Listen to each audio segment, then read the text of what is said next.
Welcome back to episode 359 of the Hockey Cards Gongshow podcast. It's your friendly neighborhood hockey-loving goofballs. Welcome to the Gong Show.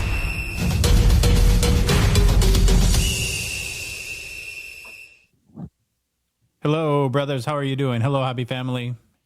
Wonderful. Phil, Louie. Doing good. Doing good. How you boys doing? Good. How's your babysitting going, Phil? It's okay. I'm not babysitting. Dave and I are having a great time. Who's the big spoon? That's what the whole hobby wants to know. Well, you just jumped right in. Yeah. Well, the big spoon would be Dave, but I'm not the little spoon. Charlie's the little spoon. Dave and my dog have developed quite the friendship. She doesn't leave his side. It's hilarious. Oh, that's cute. Yeah, very cute. Even the cat likes Dave. The cat doesn't like anybody, and Mr. Bigglesworth is all up in Dave's grill. It's funny. That's awesome. Yeah, have you introduced Dave to the housekeeper / girlfriend? No. Oh, okay. No. No. Dave has not met any of my extracurricular activities. And we keep it cards, fun, guys stuff. We watched 300 last night. It was awesome on the big screen. We're going to watch Tron tonight. Yeah. Good stuff. Dave reported that every single surface in your house has hockey cards in it, which is kind of amazing. Any horizontal surface. Mm-hmm. Yeah. It's a guy's house, that's for sure. Yeah. Dave calls it's definitely a bachelor's home. That's what he said. Yeah. Well, I don't think ours would be much different. So, you get the women's touch in there, and then your space gets very, very small. Yeah, I think all our spaces are the same, just mine's more spread out. No, you have the entire house. I don't have to be accountable for leaving cards in nooks and crannies, right? Yeah. But you don't get like your other family members like spilling cereal milk on your cards ever or anything like that? That's what I'd be worried about. I'm strategic where I place them, right? I know where my brother puts his bowls of cereal and his ranch dips. I know where my son puts his banana peels. And I don't put them in those spots. Yeah. Yeah. So you guys went to the Senators game last night. I heard you did not win. We did not win. We had a great evening. I had fun with family and friends. No, there was no family there. Cole bailed on me. Yeah. Not only did my son not hang out with us, he cost me $55. Yeah, I know. It was a bummer, but that's okay. And we had a great time. Lots of friends from Gongshow and Friday Nights with Phil. We went to the game. Big smorgasbord of different people, and we had a great time. Had the Juice Lab boys. Give them a follow on Instagram. Juice Labs, great crew, big cards. They know their stuff. Great group of guys. We all met up and had some dinner beforehand, and we went and watched our Ottawa Senators have 60 minutes to win a hockey game quite easily, and they chose not to. So, well, you're playing the defending champs, though, right? Yeah, they were crap too, though. They honestly played crappier than us, but they won. We didn't want it. Something's going on. I mean, I have no idea. It's above my pay grade. Something happened over Christmas with my hockey team, and I don't know what did, but something did. And I think something massive is coming, and I'm ready for it. I'm ready. Oh. Yeah, don't get me going right now, man. I'm in a bad place. It was crazy. I do want to unpack one thing, because I think it was extraordinary, actually, and this doesn't happen often, where we're not going to get into all the rumors surrounding Linus Ullmark and why or why not. Maybe not, right? Who knows? Why he's left the team. But to have was it Steve Staios? Is he the GM and president? Does he have your role? Yep. To have him come all caps lock. To come and make a statement like that, to say that basically, we're not all cheating on our wives here, that never happens. And it was very not professional, and which is Steve's nickname. Steve Staios' nickname in Ottawa is Steady Steve. He responds. He doesn't react. He reacted. Now, we're all human. Emotions gets the best part of us of all. The only thing I can think of was my boy Brent Wallace said it on he said that maybe Steve did it really quick, really emotional to get ahead of it. And I referenced the Bedard thing that happened with Corey Perry. That exploded. And did the team address it? No, they let it go for 5-6 days, and it got worse and worse. And it kind of lingered. I mean, it's been pretty much proven that was not the case, but it was so yeah, exactly. But it is the joke's still there. Listen, I make the joke. It's funny, right? I think it's just right? It's a situation you can't win in. And I'm a facts are facts guy. Something clearly happened in the last 3 weeks. Whether it has to do with infidelity or not, I don't give a crap. All I know is that my team could have won a hockey game last night in 60 minutes and they chose not to. They're not coming out to play. And the reason is the vibe, my intuition, it feels like all the members know what's the point. Something's coming anyways. That's the feeling I get. And I talked to I talked to one person, I won't say who is pretty connected to the team. And he said, I'm not wrong. So we know things about Upper Deck we don't talk about. I have friends who know things that they can't talk about and they're not talking about them. That's fine. But it was something big is coming. I don't know what it is. It could be Brady. I honestly think Jake Sanderson is the only player on my hockey team who is not touchable. I even think Brady is touchable right now because in the last 4 games, that guy is not engaged. And I love him to death, but we're all human. Biology, right? You can't. We're not saying, of course, that this is the case, but if it were to be the case, as we know, nothing can torpedo a team like Girl Trouble. It's my one of my biggest kryptonites, and I purposely do not put myself in these situations so nightmare situations don't happen, right? Yeah. Especially on the I don't want to start speculating. We're all guys. Yeah, that's unfair to speculate, and who knows how or if it's isolated or rampant or whatever the situation. That will all work out, and it's none of any of our business, anyways. Of course. Let's say Brady got traded to the Kings. I'm a Brady Tkachuk fan. I'm not selling it. Nothing changes for me. I would wish he'd be on my hockey team, right? I don't think it's going to happen. Would you collect any Brady cards in a different uniform? No. I won't say no. I don't think so, but I won't say it depends the team. If it was San Jose, no. Rangers, yeah. Great colors, right? Pittsburgh, yeah. Vancouver, no. Colorado? No, not Colorado. Even though I'd love Brady to go to Colorado, that'd be amazing. He'd win a cup. And I'm just saying, but it's true though. And Louis, I gotta imagine you agree with this. Brady would be pretty awesome on the Wild. Oh, stop! Let's not talk about this.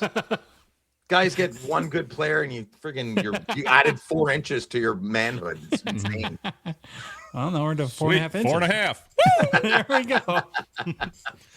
You guys, not to keep going on this topic because it's pretty terrible, but I was just told about it last night when I had some people over, and I seriously thought this was a joke. Yeah. I couldn't believe it. It might be.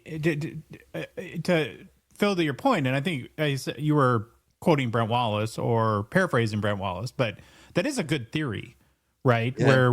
As to why you would want to take that completely unusual step of doing a statement like that. And anyone can go to the Senator's Instagram or Facebook or whatever if you haven't read it yet, because normally teams never do that. But yeah, maybe people are examining or Monday morning quarterbacking, what happened with the Bedard and Corey Perry situation in Chicago, and like internet rumor. Who cares? Yeah, who cares? We don't want a repeat of that kind of. And internet isn't real life, but here's the problem: it is real life to so many people. It's not my real life, and it shouldn't be. But now with AI more and what's that thing I bought, the 3D AR augmented reality, like it's starting to become real life. Twitter is real life for people, right? And I think I'd be ignorant to say it's not. I mean, you got people that can't separate fact from fiction, and they can't figure out on their own what's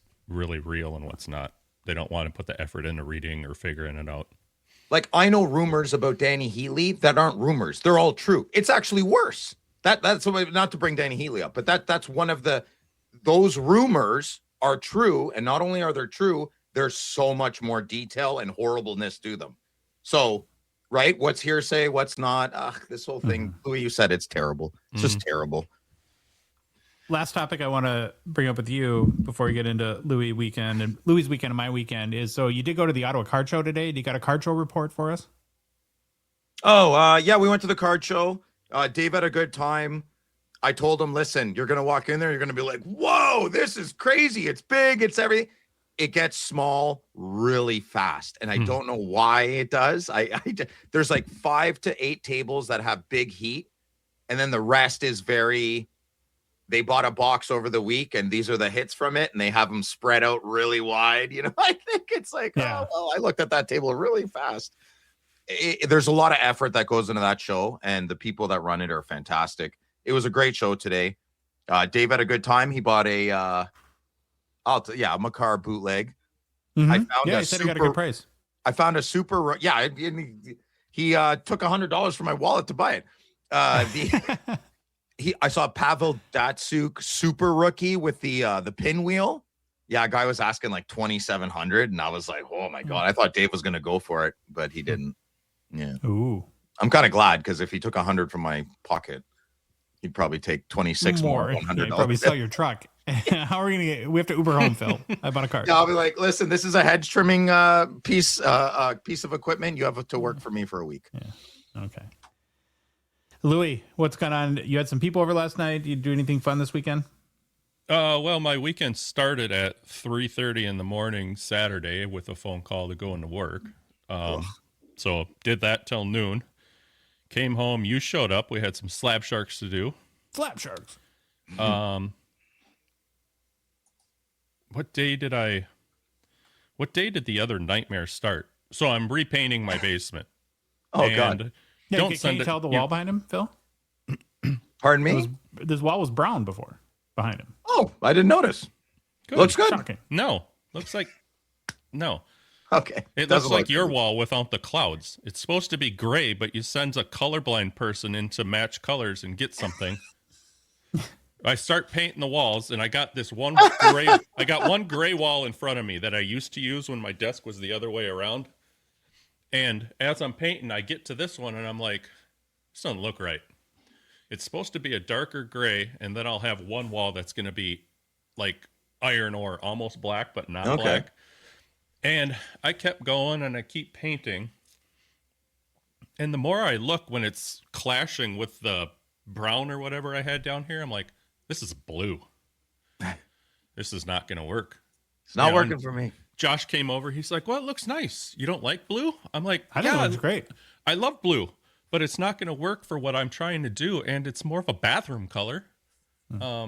It's a nice color, but just not in here. There's too much of it. This room is way too big. What's the over-under, Phil, on how many times Louis paints his wall? I'm going to go with 7. Why? Because you're Optimizer Prime. You can't help it. You will paint that wall about at least more than 7 times. Well, at least you won't have to prime it. Why? Right? I don't get it. Why? It's like you're the. I haven't painted since COVID down here. Lou, I've never painted anything in my house. What? I'd rather scoop my eye out with a spoon than paint, but I got to get it done. Did you pay someone to paint? That's too much money. Private, quiet time. I'm going insane myself. Then people came over last night and just hockey talk and started playing dice and stuff. And you're running a casino, eh? Oh, yeah. Yep. No, Louis got to play this. What's the name of the dice game you play? 654? Or I don't know how to play it, but he made this like really cool like dice tray that out of hockey sticks and then put like lacquer over it, and nice. He's crafty that way. You're a hockey crafter. Yeah. You're gonna like in your retirement have like a glue gun and hockey sticks and like doilies and making shit. Oh. Like Connor Bedard patches, the doilies? Maybe. Okay. But that's it. Yeah, it's my entertainment, my fun, and whatever. Are either of you guys Neil Diamond fans? Yeah, of course. Nope. Love Neil Diamond. Holly Holy? Yeah. Great track. Amazing track. The movie coming out with Hugh Jackman, it looks phenomenal. Last night. Went with Jenny. Went on a date with my wife. How was it? It's great. Oh, dude, I want to see that movie so bad. Yeah, it looks great. Yeah, good job. Way to go to that movie, Josh. I got in trouble. Oh, why? Thanks for seeing my daughter there last night. Oh, why? Oh, because she said, to my wife, I saw Josh and Jenny at the movie theater last night. They went out to see the movie I was going to. And Joanna's like, oh, that's nice. Josh took his wife out to a movie. Oh. And they made out it during the whole time. Like teenagers, eh? Yeah. May have been some heavy petting. We don't know. Right. If you love Neil Diamond, it's a great movie. Kate Hudson is very, very good in it, and it's based off of a true story. And there was a documentary that the movie is heavily influenced by the documentary. And then Jenny came home and watched the documentary, most of it after. Can I watch the documentary before the movie and it's the same thing? I would watch the movie first. Okay. I think you'll appreciate the documentary better, actually. Yeah. But yeah, both. And Hugh Jackman's done a lot of musical type movies before, and I think Kate Hudson had like an album at one point, had tried, so can sing or has been known to be able to sing, but it was very, very Smoke good. show. She's such a babe. What was the movie called? Song Sung Blue. That's a Neil Diamond. It's the name of a Neil Diamond song. Got it. See, I would never think of going to that because She it sounds dumb. really frumped it up though, Phil, for this one because they were from Wisconsin and Dirty people, right? So you said it. I didn't say it. do you want me to dig it up? You said it many times. Maybe in private. I don't know. Yeah. Okay. Let's get into our announcements. We got a lot of crazy stuff and a great interview with Upper Deck's Billy Celio to get to today. Got to mention, we're still in the pre-order phase for Gongshow Reloaded. It's getting finished, being packaged up right now. You are able to access the pre-order if you're a member of our Discord community and a patron. But so now might be a good time to join if you want to make sure you get one of the 250 boxes in this edition, Volume 1, 2026 of Gongshow Reloaded. The complete checklist is up at hockeychecklist.com. Of course, every card is on the checklist, and we have the exact photo of every card on the checklist as well. So very much looking forward to that. We'll probably, hopefully next week, start shipping. That's the plan.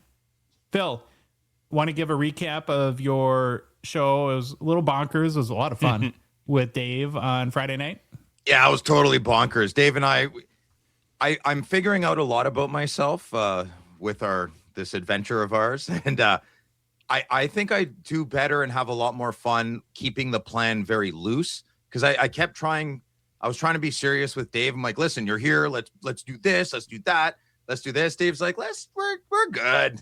We're good. Let's just start the camera. So I said, you know what? I scrapped so many of my ideas, which stressed me out. We did Dave's. So that whole bit at the beginning was Dave's idea. So that he loved that. He was so happy about that.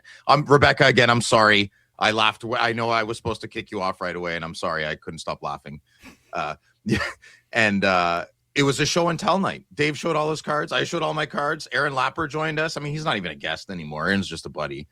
And of course. Yeah, he hung out. I mean, always great hanging out with Aaron. He knows 10 times more than I do. And it was just pure chaos, lots of fun. And I even found another stack of cards I got, and I forgot to show them. So stay tuned for a new video. Ooh. Yeah, he brought me more cards. And you and Dave did the whole Sonny and Cher thing, and it worked out well, I thought. Yeah, it was good. It was, dude, it was so fun. Having Dave here is great. Like if we were, it's no different than if we were all neighbors, right? Mm-hmm. Like if I wanted to take a nap, I would say, Dave, I'm going to take a nap. You're on your own. See ya. He wouldn't care. I haven't had that opportunity yet, but should try it. I'm exhausted. I know, and we're going out for dinner after. He's all excited. I'm like, why don't we just order pizza, dude? He keeps taking video of you sleeping, even a little sleepy boy this weekend. He has like 5 hours more sleep than me. Every time I wake up, he's like, oh, I get up early all the time. Quiet, Dave. No, you don't. He's on vacation though, so he sleeps until like 7:30. He's always on vacation, that man. Okay. Yeah, I know. Lastly, but not leastly, and then we'll get started. Our show, this show, the Hockey Cards Gongshow podcast, is a Patreon podcast. What that means is that we rely on the support of listeners and watchers like yourself to help us cover show expenses, produce more, and what we hope to be better hockey card content, and then fund initiatives, even in a small way, to grow the hobby. You can support us via Patreon for as little as $5 USD per month. Be one of the first 999 supporters of our show. You get the Future Watch Gonger title, and you get access to our Discord, where there's lots of fun stuff that happens there. You can show off all your new pickups in a Show Us Your Cards channel, which is probably maybe our most popular in the whole Discord. Many, many posts a day there. You get access to our Discord exclusive show, Behind the Bench, which comes back this week with our guy, Neil. Expo Mom, IFC, the man of many names, and one new hit. Yeah. Yeah, he's mobile now. He He has a pivots well. special interview with Tori. What was their topic again, Louis? It was. Stand by 1 second. Our Tory? Minnesota Tory? What did he say what the topic was? Nah, it's a good topic, we'll just say. Hold on. Yeah. If it's that good, why don't you remember? Because it was a text and I didn't read it. I haven't seen the video yet. I haven't done anything with it. Oh, I thought you were in it. Sorry, Louis. No. Okay, we'll not get to it later. I don't know. It was fun to try. Yeah, it's fun to try. Whatever. If you want to support us and check out what that topic is, because now it's a big cliffhanger. Did we do that on purpose? Oh, what's Are we that smart? Probably not. You can go to our website, hockeycardsgongshow.com, click on the Become a Patron link at the top of the page, or go to Patreon directly, patreon.com, search for Hockey Cards Gong Show. The link in the show description in both YouTube and podcast apps and our Instagram, TikTok profiles too. Baba, Louie, Scoobity Doobity. We have 2 new patrons since our last show. Let's shout them out.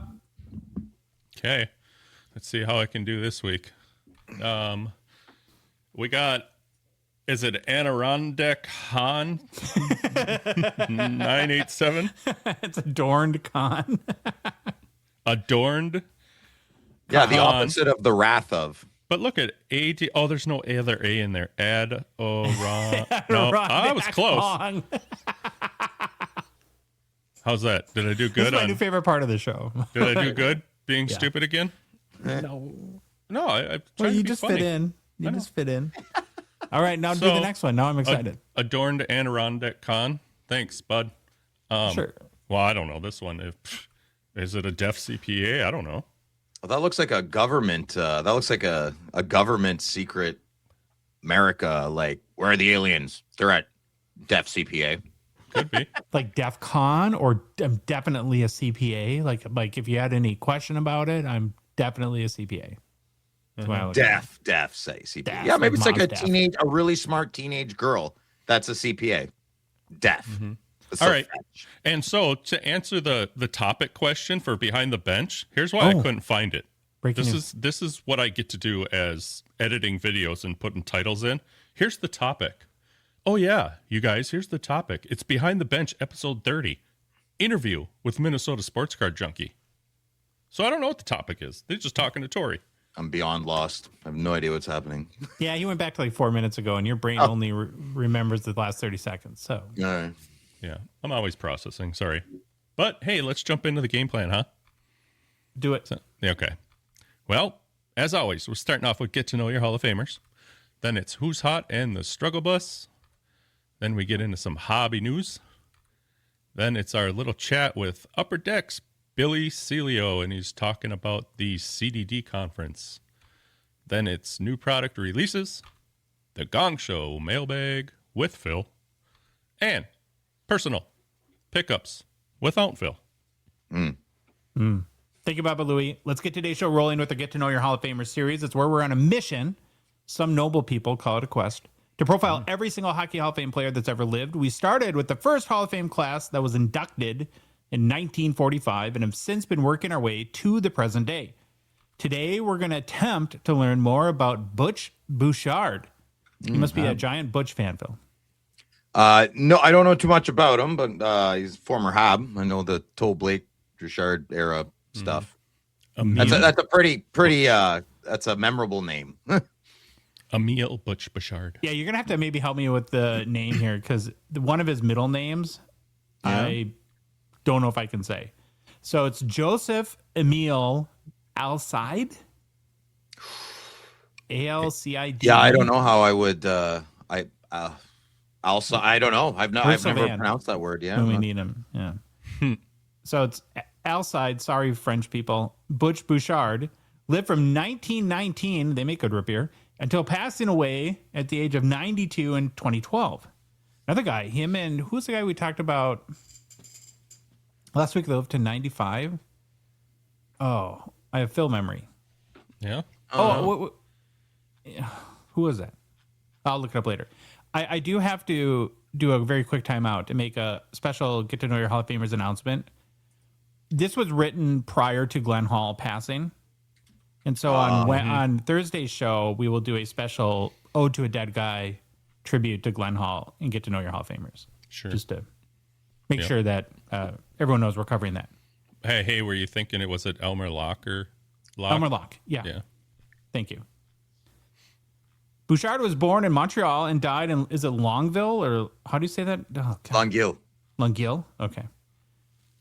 Emile played hockey at 6'2", 205, a giant compared to most players that we profiled to date. He was a right shot defenseman, played for only the Montreal Canadiens in an NHL career that lasted from 1941 until 1956. Bouchard won 4 Stanley Cups as a member of the Canadiens, was a 4-time All-Star, and would serve as captain of the team for 8 seasons. His number 3 was retired in 2009, I think in the same ceremony Locks was, from our last show. And in 785 career games, Bouchard produced 49 goals, 145 assists for 194 points, and accumulated 863 penalty minutes. Posthumously, Butch was awarded the National Order of Quebec and the Order of Canada in 2008 and 2009, respectively. Wow. It's we don't have context to that, or I would assume those are pretty big deals, Phil, in your country. Yeah, the Order of Canada is a big one. Yeah, you get to go to Parliament Hill and everything. That's a big deal for sure. Do they knight you? No, I don't believe so. I don't think we're not part of the monarchy anymore. Maybe they used to. I'm not sure. I want to get knighted. I don't know, man. I'm first generation. I'm trying to learn as much as I can. You trying to spice up the show by showing a little skin here, Phil? Or? No, I'm dying. I'm hot. I'm More having of a rough day with that one beer from last night. More of his favorite yellow color. Yeah, they're good Canary undershirt. yellow. There we go. Yeah. So for the heck of it, if you're watching on YouTube and then you guys can see it, you know who he's with here? Rocket Richard. Good job, Josh. It gives you an indication how big Bouchard was, though. Because it makes Rocket look pretty small there. Emile, okay, why should you care about Butch Bouchard? Emile Butch Bouchard grew up in Montreal and didn't even learn how to skate until his mid-teens.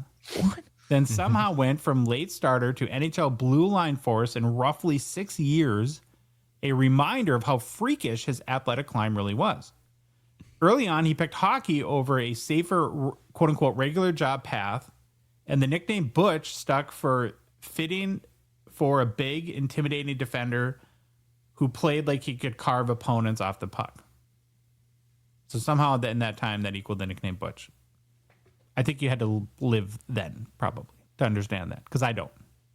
But on February 21st, 1941, the Canadiens signed him, and after seasoning in senior and AHL hockey, he pushed through to the NHL with a reputation for being unusually strong and unusually prepared for that era. When he debuted in 1941-42, Coach Dick Irvin talked him up like a prize fighter, big, powerful, and mean to play against. And Butch immediately started earning respect as a shutdown guy who wasn't afraid to punish stars. By 1942-43, he had become a core piece of Montreal's turnaround, leading their defensemen in points and driving play with that undersized first pass, or that underrated first pass that jump-started breakouts. In 1943-44, while the punchline was terrorizing teams up front, Butch helped anchor a stingy, confident Canadiens group that stormed to the Stanley Cup, one of the seasons that flipped Montreal from a struggling franchise to a powerhouse. In 1944-45, he showed he wasn't just a bruiser. He put up a legit offensive year, including 11 goals, while still making "don't come near me" or "don't come near our crease" the nightly rule. In the 1946 final, he played through a bad knee and still contributed on the scoreboard, then added a second Stanley Cup ring, cementing himself as a backbone of championship defense. He was known for self-control and rarely fought, but the legend was if you punished him far enough or pushed him far enough, you would regret it. A one famous fight versus Terry Reardon helped lead to officials being expected to step in and break things up. So I think that's kind of where that started. In March 1947, in Boston, it got bizarre. A fan jabbed him with a hat pin as Montreal came out for the third period. That's crazy. Can you imagine that? Like sticking a player at the pin as they're going through the tunnel? And the situation escalated to the point police nearly arrested him before a Bruins official intervened. Holy crap. What? This is a Wild West out there.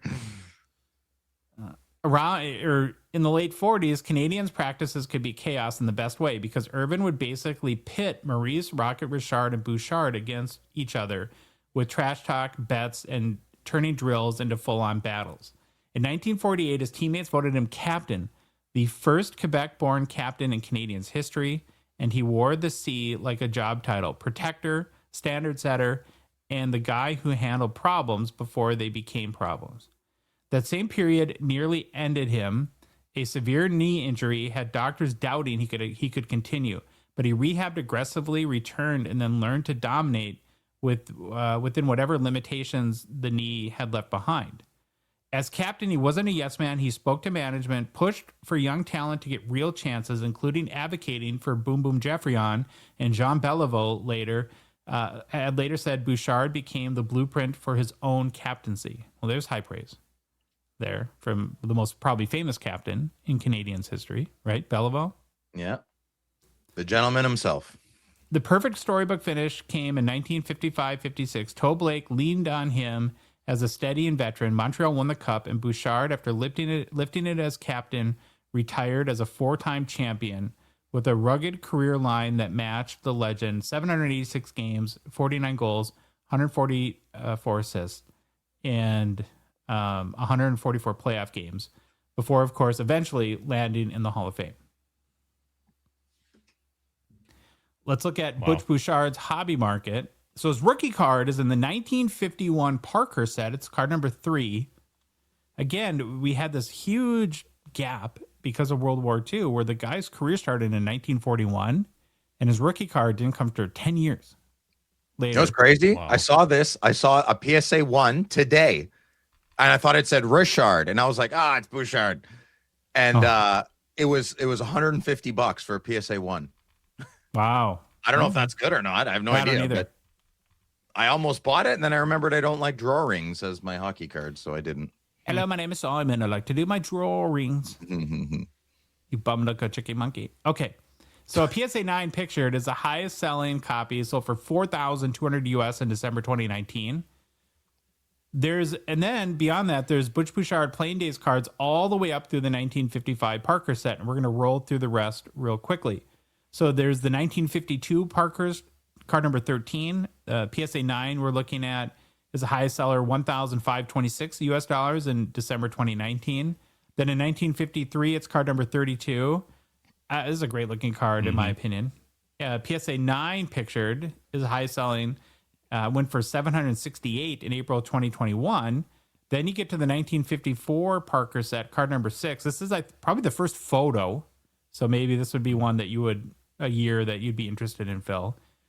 And the PSA 8 we're looking at on YouTube sold for $405 US in February 2024 and is the highest public sale. And then finally, there's one in the 1955 Parker set, card number 46. And I think a PSA 8 is the highest selling copy. Yep, looking at it on YouTube, $449 US in November of 2013. That, boys, is your Hockey Hall of Famer, Emile Butch Bouchard. Nice. Good job, Josh. 2 Canadians in a row. What's going on? Well, we're still in the original 6 era, so we're limited to. We're kind of in the World War II group now, it seems like. So many Montreal Canadiens, though. It's so weird, eh? Yeah. Would you rather, looking for a big run of Maple Leafs? Is that what your hope is? No, it seems like the original Ottawa Senators and the original, not the original, but the Montreal Canadiens. We've had a lot of Ottawa Senators. That's what I'm saying. Those two teams seem to be kind of leading the pack of excellence and athleticism. Funny. We are past the midpoint now of the 25-26 season, and the pack is separating, boys, as far as who's hot and who's not, who's riding the struggle bus. With another week down, we're now ready to make our picks for each category. I'll kick us off with my selection this week for who's hot. I had to go David Pastrnak, Pasta, as Phil likes to call him. In the last 2 weeks, Pastrnak has produced 4 goals, 10 assists over 6 games played. So that's 14 points in 6 games. Not bad. The 29-year-old still, doesn't he seem way older than he looks? Or he looks way older than he is, I should say. Agreed. Yeah, not even 30 yet. 29-year-old Boston winger now has 19 goals and 55 points in 40 games played in 25-26. That's an 82 game pace of 39 goals and 113 points. So another banger season for Pasta. But check this out. Over the last 4 seasons, here's what he's averaged: 48 goals and 102 points. This is average over 4 years. And that includes every season in the past 4, he's scored 40 or more goals. If he's able to get to 40, now his pace is 39 or so, 38 so far. If he can get to 40 this year, he'd be one of only 20 players in NHL history to have 5 or more consecutive seasons with 40 goals. Wow. That's a interesting stat. Do you know the other ones are? Well, there's 20. I do know that Wayne Gretzky has the most consecutive seasons of 40 goals with 12. Jeez. I'd assume Lemieux would be after that. Or Bossy, right? Lemieux, Bossy. I think Austin Peter Matthews Stastny is on the list too. I know. Yeah, Stastny. No, that wouldn't be there. Timu might be on the list. Did he get 5? Oh, yeah, good call. Good that call. early 90s. But yeah. Knowing how much more scoring there was in the 80s and early 90s, if he could get, for a player today to get 40 or more goals 5 years in a row, do you guys think of that almost as equally as impressive or more impressive? I think equally. The goals are, listen, we're in an era where goals are flying in. The goalies are not in a strong place right now. So there's lots of goals in the 80s thing. Well, well, how's it any different right now, man? Fair. Yeah. Tell me, who are the best goalies? Are not a popular thing in the NHL right now. They're all getting lit up, every single one of them. Was Shesterkin in the other night when the Rangers ate that crap sandwich? Oh, the 10-2 loss? Oh. Yeah. Yeah, who was in net? I didn't look who was in net for New York. All mark for Shesterkin, straight up. Garbage for garbage. Mm-hmm. Well, if you look at over the past 5 years, Pasta has the 5th most points with 461, and he has the 3rd most goals with 210. The first number 1 and 2 are Austin Matthews and Sloppy D. Each have 223 goals, and then Pasta's next with 210. Wow. I kind of am starting to put him in the Nathan McKinnon category, where maybe it was just a slower start to the career, or that he was pre-2015 when the hobby wasn't booming, whatever. But his numbers are so impressive. It is a little surprising he doesn't get a little bit more hobby love. Under the radar, good, man. I feel like he's on a lot of people's radar, though. Mm-hmm. Like, I don't feel David Pasternak's not someone. He's like, well, he's so underrated. Like, I feel like he's rated exactly what he is. Yeah, he's really good. Okay. Yeah. I don't know. His cards are. Do you consider him a superstar or just a star? I haven't watched enough Bruins games. I don't really go out of my way to watch Bruin games. So he is. I would say, from my eyes, he's a superstar. Yeah, he's next level talent. I can't argue with that at all. Okay, David Pastrnak is a 2014 Young Guns PSA 10 pop, just 245. That's it. That's it. With 34% gem rate, last sold for $739 US on November 16th. Of course, does not sell often. It's down 15% in the past 3 months, up 9% through the past 6 months. 52-week high, $1,150 US. 52-week low, $614 US. Only 17 sales in the past 12 months. Wow. All right, maybe he's not a hobby darling. I don't know. All right, Phil, you're next. Who did you pick?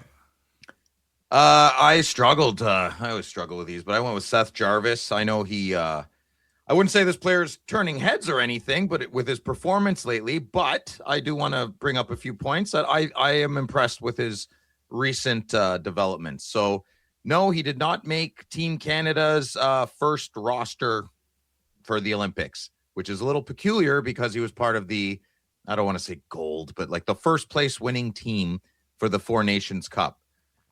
That sucks. I heard a lot. I wasn't paying too much attention. Everyone's like, well, Jarvis wasn't going to make it. He hurt his ribs the other day anyways. So I looked at the rib injury and it sucked. It looked really painful. He got smashed into the post. If you haven't seen it, it's one of those clips where you're like, oh, you can, maybe you don't want to see it. Yeah, you can feel it through the through the screen.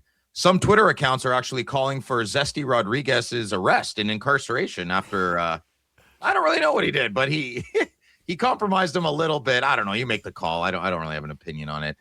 But on that fateful evening of rib injury, Seth had 2 apples, but they lost the game to the Panthers that night. He came back on January 6th. So he hasn't even had 5 games since I'm saying this. He's been back for 3 games since his injury. And he's recorded a goal and assist. Good job, Seth. He's had 2 more games since that first one back on January 6th. He's not really back. You can tell he's a little bit hurting still because he's usually playing over 20 minutes a game. He's at around 16, 17 right now. So I don't know if I had to guess, armchair quarterback or armchair general manager, he's easing into things again, right? Ribs are a funny thing. They can't do anything about them. Everything hurts. Poor guy, if he's about to sneeze, I could only imagine how much that would hurt. Have you guys ever broken a rib and had to sneeze? Yes. It's horrible. Is there anything more terrifying than that when the sneeze is coming on and when you just know it's going to hurt bad? When I hurt my C4, C5 in my neck and I had to go for number 2, that was worse. Who's going to help after, right? You just sit there, just take a shower after. It's easier. Okay. We have Dave there now. Yeah, that's true, but my neck's pretty good. I'm feeling good. Okay. So Seth Jarvis has shown a plethora of tenacity and perseverance right now, and I think some brass at Team Canada are realizing that. He's received a phone call. I don't know if it's a rumor or fact, but I think it's more fact, to be on standby for Team Canada. So I'm a massive Seth Jarvis fan. I wish I knew more about him. I think it sucks he's in Carolina. Mm-hmm. I know hobby-wise, he's on a crappy team. Not a crappy team of hockey, but crappy team of location. Look, I'm sorry, North Carolina. I'm sorry.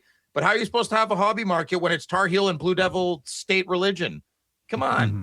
It's ridiculous. Can I give you a recommendation that doesn't even come from me?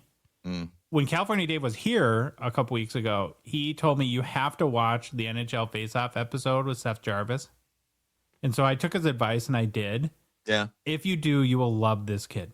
Oh, good. I even like that more. He's great in interviews, so I could only imagine. He's super funny, but they talk about his fatal flaw a lot in Four Nations. He has horrible hockey self-esteem and is really bad at like negative self-talk. And he's very vocal. He'll like routinely come to the bench after a shift and like scream, "I effing suck." And it's really like to the point where, and you could catch on to this throughout the episode, where it's a little much. Like he needs people that, and I think it's a work in progress. Like people have talked to him about it because he gets down on himself real hard. But all that being said, he's super likable. And when he was on the they kind of went through the whole Four Nations thing. Well, even before that, he was invited to World Juniors and then had such low confidence that they sent him home. And so him making him the Four Nations was a big deal. He was the youngest player on the team, your team, last spring when that went down. And so it was kind of expected he might not make the Olympic roster. But I think as he ages, he should be a fixture on Team Canada going forward, I'd assume. He's awesome, man. He's such a great player. And here's the craziest part. He's 23. He's a baby. He's 23. And I view him as like kind of a veteran and like strong and consistent. And he's a worker. He's a worker, man. And he's got the skill to back it up. He's, anyways, sucks at the hobby. Doesn't really care too much about him. Here's your proof. The last PSA 10 sold on December 18th for $58 American dollars. That's actually more than I thought. Let's be honest. Pop count of 488. Gem rate 58%. Thank you, Louis. Got you, buddy. Yeah. No, I was worried about that. All right. My pick, Nikita Kucherov. Now, as I sit here and think of this, I didn't think of it when I wrote this, but now I'm sitting here thinking, did we have him on here before? Oh, I'm sure. I mean, Nikita Kucherov for the last 5 years could be on almost every week, right? Would be more. He's sort of one of those guys you don't pick because you feel like it's such an obvious thing. Yeah, well, I picked him, so here we go. So, it's been this way for a long time, but when Kucherov is at his best, the game feels tilted into Tampa's favor every time. And over the last 5 games, seems to be exactly what's happening. I called him vintage Kucherov hockey. The pace he plays at, his deception, and his production is still constantly rolling together for him. Over this last stretch, I don't know, in 5 games I think I chose, he's been putting points up consistently every night with combining the scoring and high-end playmaking decisions. What he does on the ice is super. It just blows me away. I actually, how whenever we talk Tampa or Florida, I always kind of say the Bermuda Triangle of Florida. I've been trying to watch. I can't watch Florida, so that's not going to happen. But I've been trying to watch Tampa games. Man, this team is so good. And then when this guy's on the ice, it's like watching. He doesn't get the razz and all the props like a McKinnon or watching McDavid on the ice. Dude, this guy's just as good as those two. I'm not kidding. I'd love to see him live. He's consistently starting plays. He makes, making defenders look silly with his vision and forces teams to pick their poison because you leave him hanging and, you know what's going to happen. In his last 5 games, he's got 5 goals, 11 assists for 16 points, and is a plus 11. Jeez. Yeah. Plus 11? Wow. Mm-hmm. I know. As I'm going through it, I'm like, is this right? So I checked a couple other sites. I'm like, well, yeah, he is. A lot of it here, I think, is working on with his power play. The impact he's had on that is massive. I saw this in a game. I had to put in there, he's faking shots and he'll change angles. His quick one-touch passes has kept the penalty killers, wandering around, and it keeps opening up clean looks for his line mates. And that's where those 11 assists, I think, are coming, most of them on this on the power play. But at even strength, he's still dictating the tempo out there. He is a 2013 Young Guns with a PSA 10 pop of 570, which I thought was low, but gem rate of 52%. His last sale was $444 US dollars on December 21st. Now, usually we seem to have this massive gap in 52-week highs and lows. Yeah. Well, this one, not so much. 52-week high of 444, and 52-week low of 399. So it's pretty consistent. It's not moving very much. Kucherov is a first ballot, nobody cares Hall of Famer. Yeah. Not even a question. And if you could name a trophy after a current player, we could do the Kucherov trophy or the Kucherov award for the nobody cares MVP. He might win that. Whoever's collecting them now is going to be smart. I mean, I'll bring it up again. Everyone loves Danny Healy. His cards go for pretty good around here, and he sells great. Why? No one pays attention to history. So in 10, 15 years, no one's going to care. Well, we can't even really figure out the reasons why Kucherov's not a big hobby guy. We think it's mainly personality and location, whatever. It doesn't matter.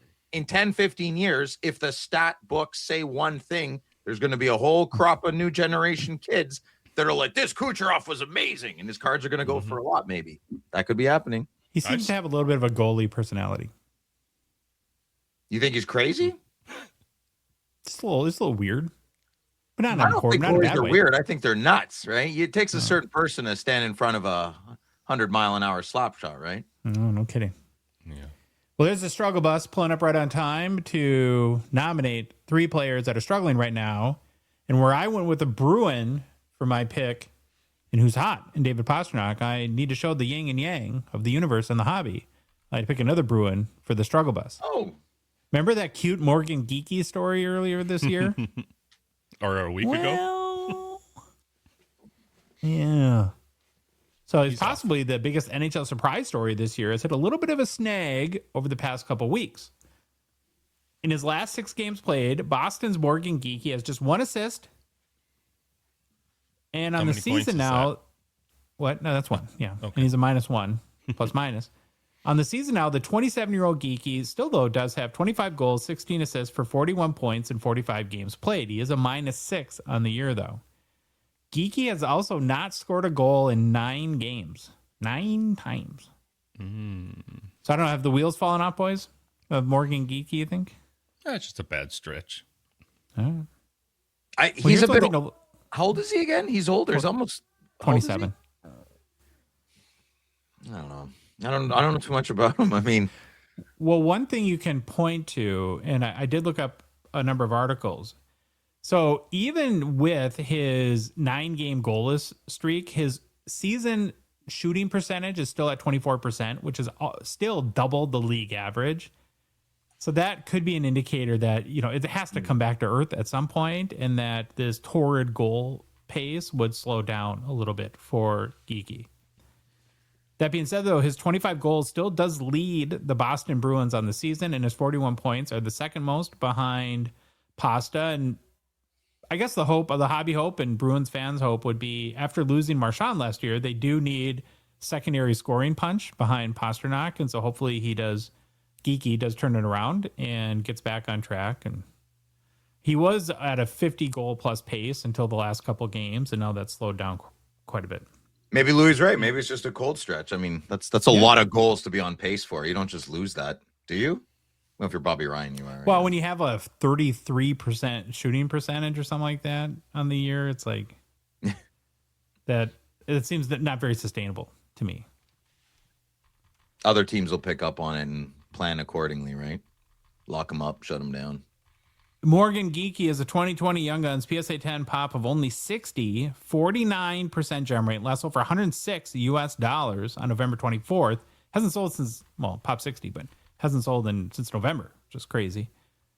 And again, because it's such a low pop, there's not a lot of sales. On November 28th, it sold for 58, on that November 24th, it sold for 58 US. And July 16th, it was 55. So since he's went on that goal scoring stretch, it's just about doubled.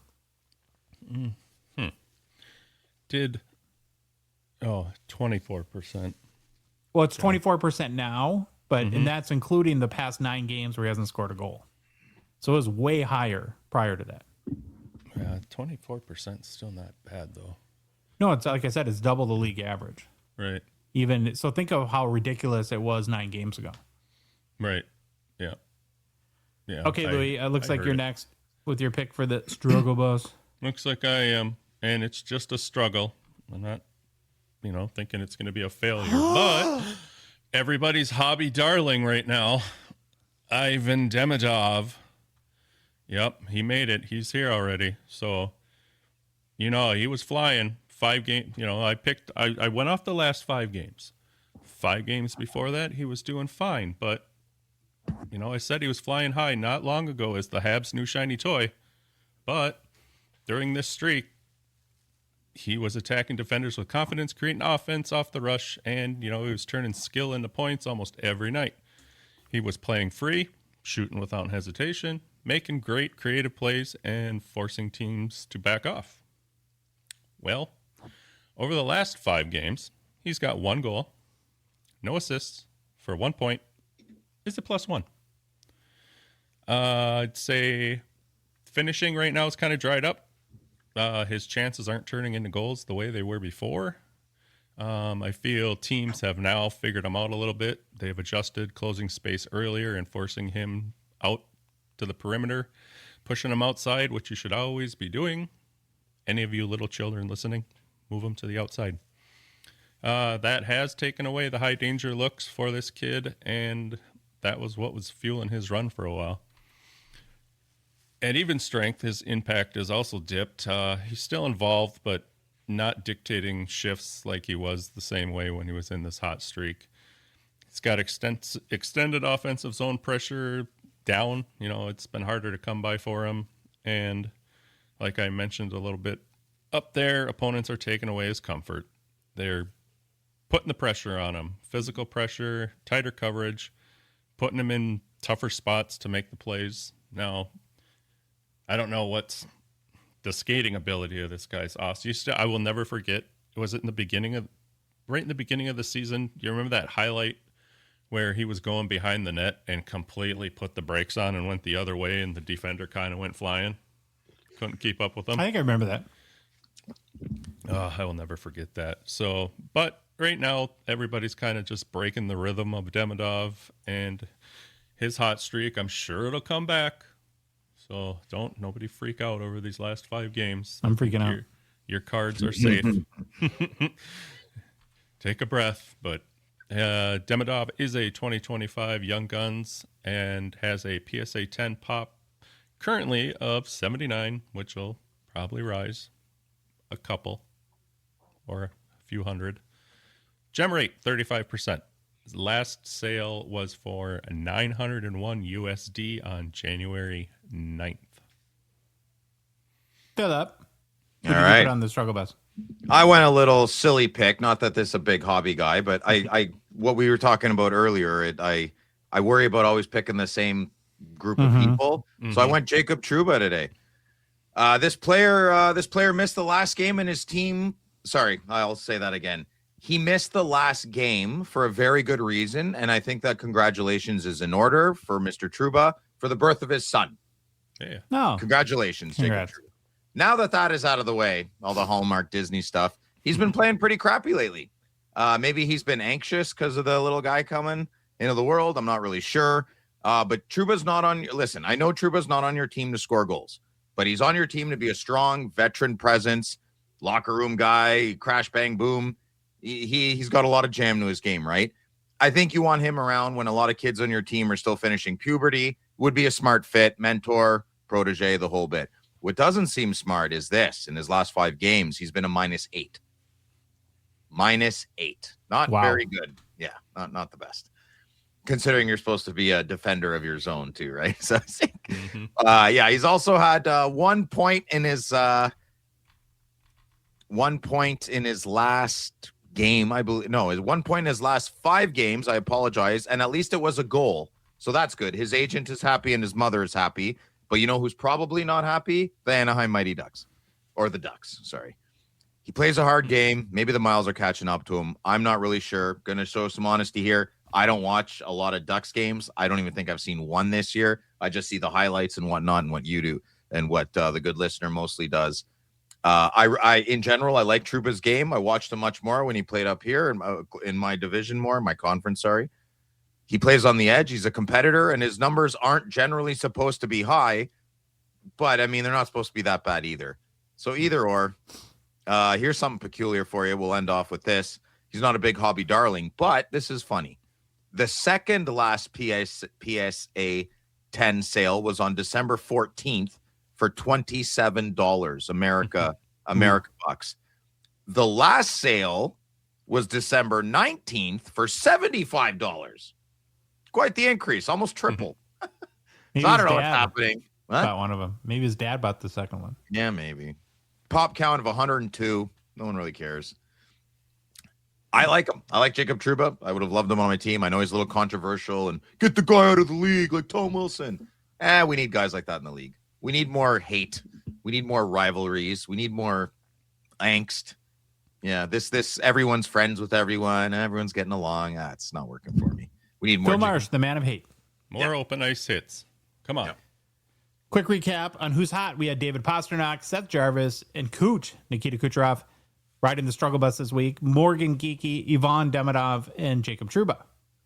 Slab Sharks is a Gongshow partner sponsor. Thankful for their support of our show. The current Slab Sharks weekly auction is live right now. Finally, the first auction of 2026 and ends this upcoming Thursday night.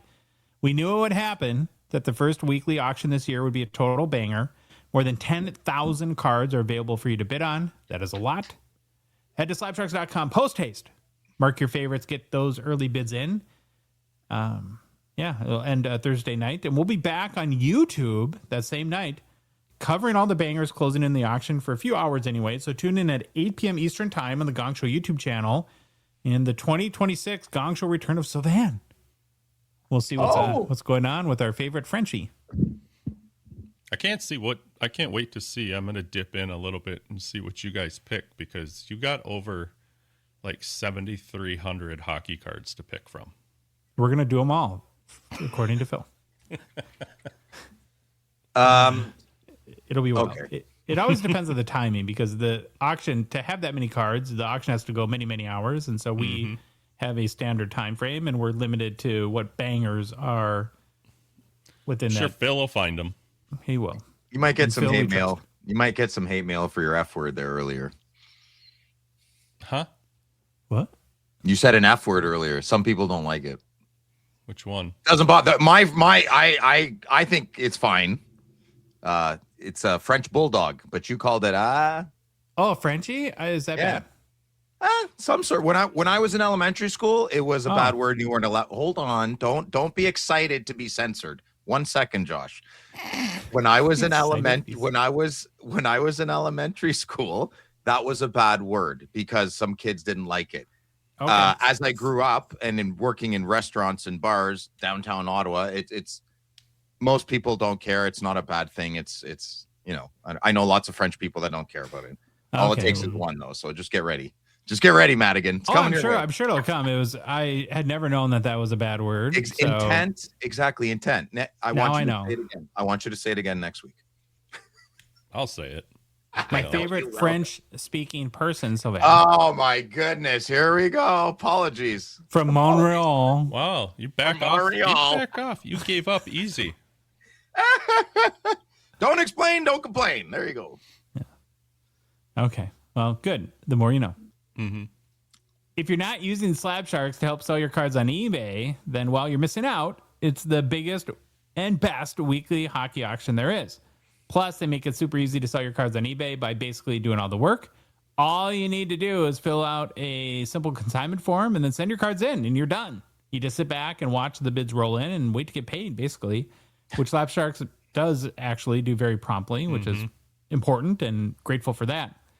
If you're an American hockey card collector, it gets even better. How can it get better? Well, it does. Slab Sharks has partnered with your Gongshow bros, the three of us. French offenders, I guess. French offenders. Good thing we're not the French-Canadian submission partner. We are the official U.S. submission partner. All you got to do is send your cards into us, and we'll get your cards into the auction for you. There's no international shipping pain, agony, misery, or hassles. That's why we have Louis, because we love to subject him to hassles, pain, and misery, and he does it for you. Every day For complete consignment info, including payout rates, and to get the process started today, head to slabsharks.com. Hobby news. Hobby news. News from the hobby. Put your Bono glasses on, Phil. Yeah, this is gonna have to be a big habit. I showed Dave yesterday. I said, just put these on, and he goes, I completely understand why you like wearing them. He might go buy a pair too. I hope they're phenomenal. Amber tint glasses. Yeah, incredible. I was gonna say, I thought they were ambers. Ambers, yeah. They're oh no, they're Phil's, but they're amber tint. Yeah. Little behind the curtain kind of production thing, but to make yourself try to look good, which is what we do, you tend to have to use blinding lights. And over the course of a 2.5 hour, 3 hour podcast, it can wear on you and melt your brain a little bit. My beer from yesterday, I'm pretty hungover. That one beer. I feel it, man. So young around here. I'm telling you, I feel the poison in my blood. I do. Yeah. Little headache in the back. Little headache in the back of the head. Okay. Well, boys, we can all breathe a sigh of relief. Whew, thank God. Bedsy's back. Connor Bedard returned to action. He returned on Friday night after missing close to a month after injuring his shoulder on December 12th. He was held scoreless on Friday, but did record 4 shots on goal in the Blackhawks' 5-1 loss to the Washington Capitals. He did not take any faceoffs, though, which, according to Hawks coach Jeff Blashill, is the plan for the foreseeable future. Sounds like the shoulder is not completely healed. Well, here's what Blashill had to say about that. I thought he played solid. I thought he got better as the game went along, which probably is probably to be expected. I think part of it is trying to feel out what's going to hurt and what's not. So I know he felt probably more comfortable at the end than he did at the beginning. Well, then on Saturday night, Bedard did have 2 assists in the Blackhawks' 3-0 victory over Nashville. So now in 33 games played this year, he's produced 19 goals, 27 assists for 46 points, and is a +9. The +9, I think, is pretty notable, given in year 1, he was a -44. In year 2, he was a -36. So that's a... -36. Holy moly. That's crazy.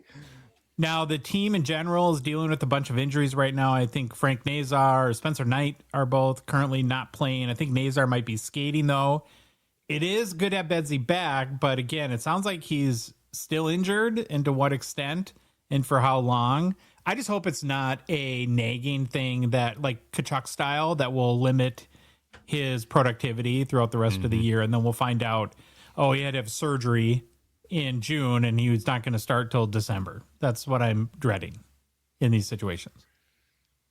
He's young. He'll bounce back. Yeah, his bones are bendy. They'll bend back. Yeah, he's still got that soft spot on the back of his head. He'll be fine. Stork bite. That's good stuff. Connor Bedard is a 2023-24 Young Guns PSA 10 pop of only 7,620 with a 65% gem rate. Last sold for $834 on January 9th. I think the gem rate's wrong. I think it's closer to 48. So I may have put the PSA 9 one there. I don't know what I did, but I think it's wrong.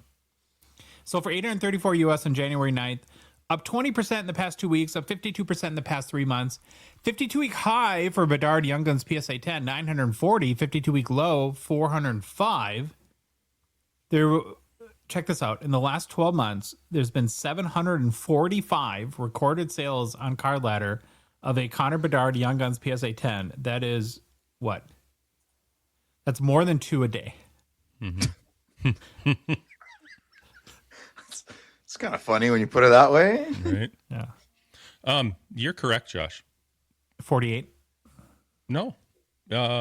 His gem rate is 65%. Wow. That really jumped then. That's crazy. Moving along. Well, how does that work? With numbers? No, I know, but no. Oh, see, You take the Peter machine. Even my numbers might be skewed because I always look at this one, but there it is. BGS is on top this time for some reason. So the yes, Card Ladder Index. It is. Yep. I think it's 48%, right? It's 41.2. Oh, 41.2. Yeah. Weird. Thank you for the correction. What a twist. Oh, very, very high drama on the show. Yep. Mm-hmm. Next story, Patty Kane got his 500th career goal on Thursday night. The Detroit Red Wings, Patrick Kane, scored 2 goals in their 5-1 victory over the Vancouver Canucks and became the 5th U.S.-born player to ever score 500 NHL goals. Phil, can you name the other 4 Americans that have scored 500 or more career goals? Yeah, that should be easy. How many did you say? There's How Phil, can you many? pay attention to our show? And I am. I got most of it. I just didn't hear how many guesses I get. Well, there's 4 other players besides Patrick Kane who have scored 500 goals. You got to name the other 4. Easy. Mike Modano. Yes, sir. Keith Tkachuk. Mm-hmm. 2 more. Joe Mullen. Yes, that is the toughest one. Almost. That's the that one one's was easy. gonna be hard. 92, 93 Penguins. It was a freaking all-star team. I know that team well. Oh, Kevin Stevens. Mm-mm. No? JR. Oh, Roenick? I didn't. 513, for Jeremy Roenick. I got to be honest. I didn't know he had 500 goals. I would have never picked him. No, Oh, really? Not Kevin Stevens. Oh, okay. Is it to the point where now that like McGillney is in, that it's criminal that Keith Tkachuk is not in the Hall of Fame? That's a good. I don't want to talk about the Tkachuks right now, man. Oh wow! There's feelings. There's feelings in there. Do you need? Does Dave need to give you a hug? Maybe. I've had many hugs from many people. Right? What are you doing? Get out of here! I'll take the hug. That was like perfect timing right there. I told you not to come in. I'm recording. Oh, he's missing his snuggle buddy. Oh, what's up, boys? Hi, Hey. Dave. How you doing? How are you, buddy? Good. Doing good. We're just talking about how the Tkachuks are going to end up like Brady's going to be on the Wild. I told him I would take him on the Kings. Why not? Yeah. Okay, can I help you with anything? What do you need? Oh, you had a very funny story where you said that you were watching Phil more at the Ottawa game than you were watching the ice, right? It was amazing. Watching his reaction, like his disappointment in his team, was my favorite part of going. I think Phil feeds off disappointment. It was, Okay. I got it. He wants the football game on. I'll put it on, but you have to leave. Okay. San Francisco, Philadelphia, coming right up. There we go. All right. Bye. Oh, my God. Bye. Sorry about that, guys.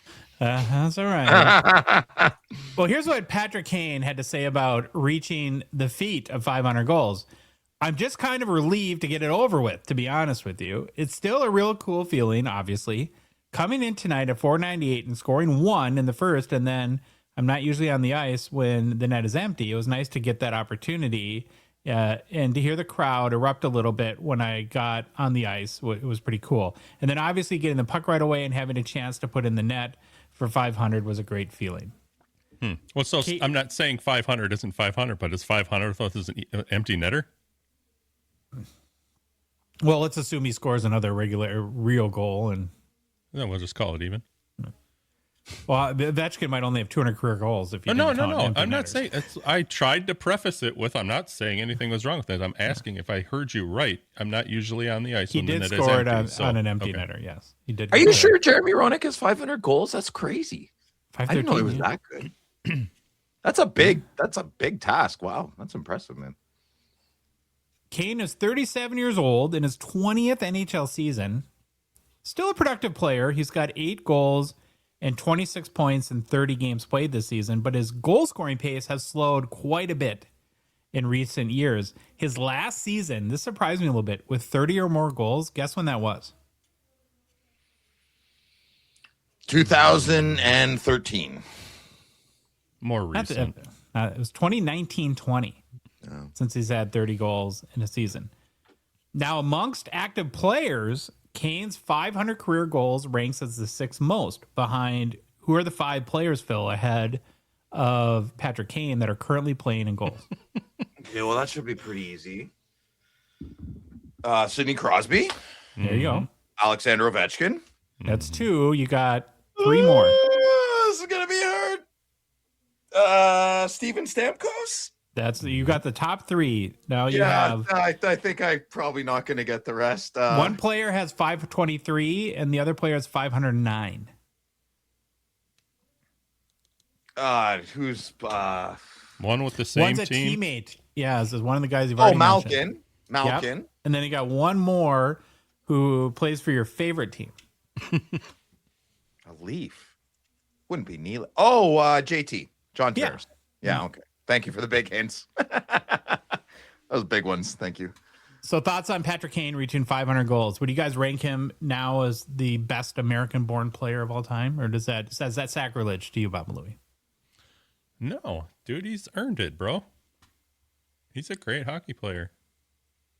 If I was picking my all-star team, though, he'd be closer to not Modano, and I'd take Modano and Keith T. More.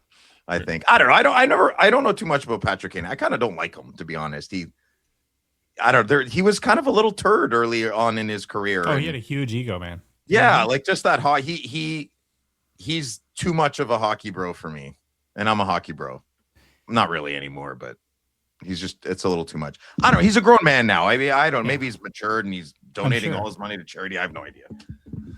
If you go, what I always think of are the YouTube videos of him doing his hands training, like pucks between cones and stuff like that. Maybe some of the fastest hands in the history of the NHL. Just nuts. You're talking watching that All-Star game thing where they're between the pucks? Yeah, talent levels next level for sure. Mm-hmm. Patrick Kane is a 2007-8 Young Guns PSA 10 pop 398, 27% gem rate. Last sold for $1,150 on January 8th, up 41% in the past 6 months. 52-week high, $1,200, so very close to that. And 52-week low, $584. I have one more hobby news story. Not hockey related, but I just thought it was fun. I wanted to bring it up. It comes from Collect. From who? .com. Are either of you guys whiskey or bourbon fans? Used to be. I like whiskey still.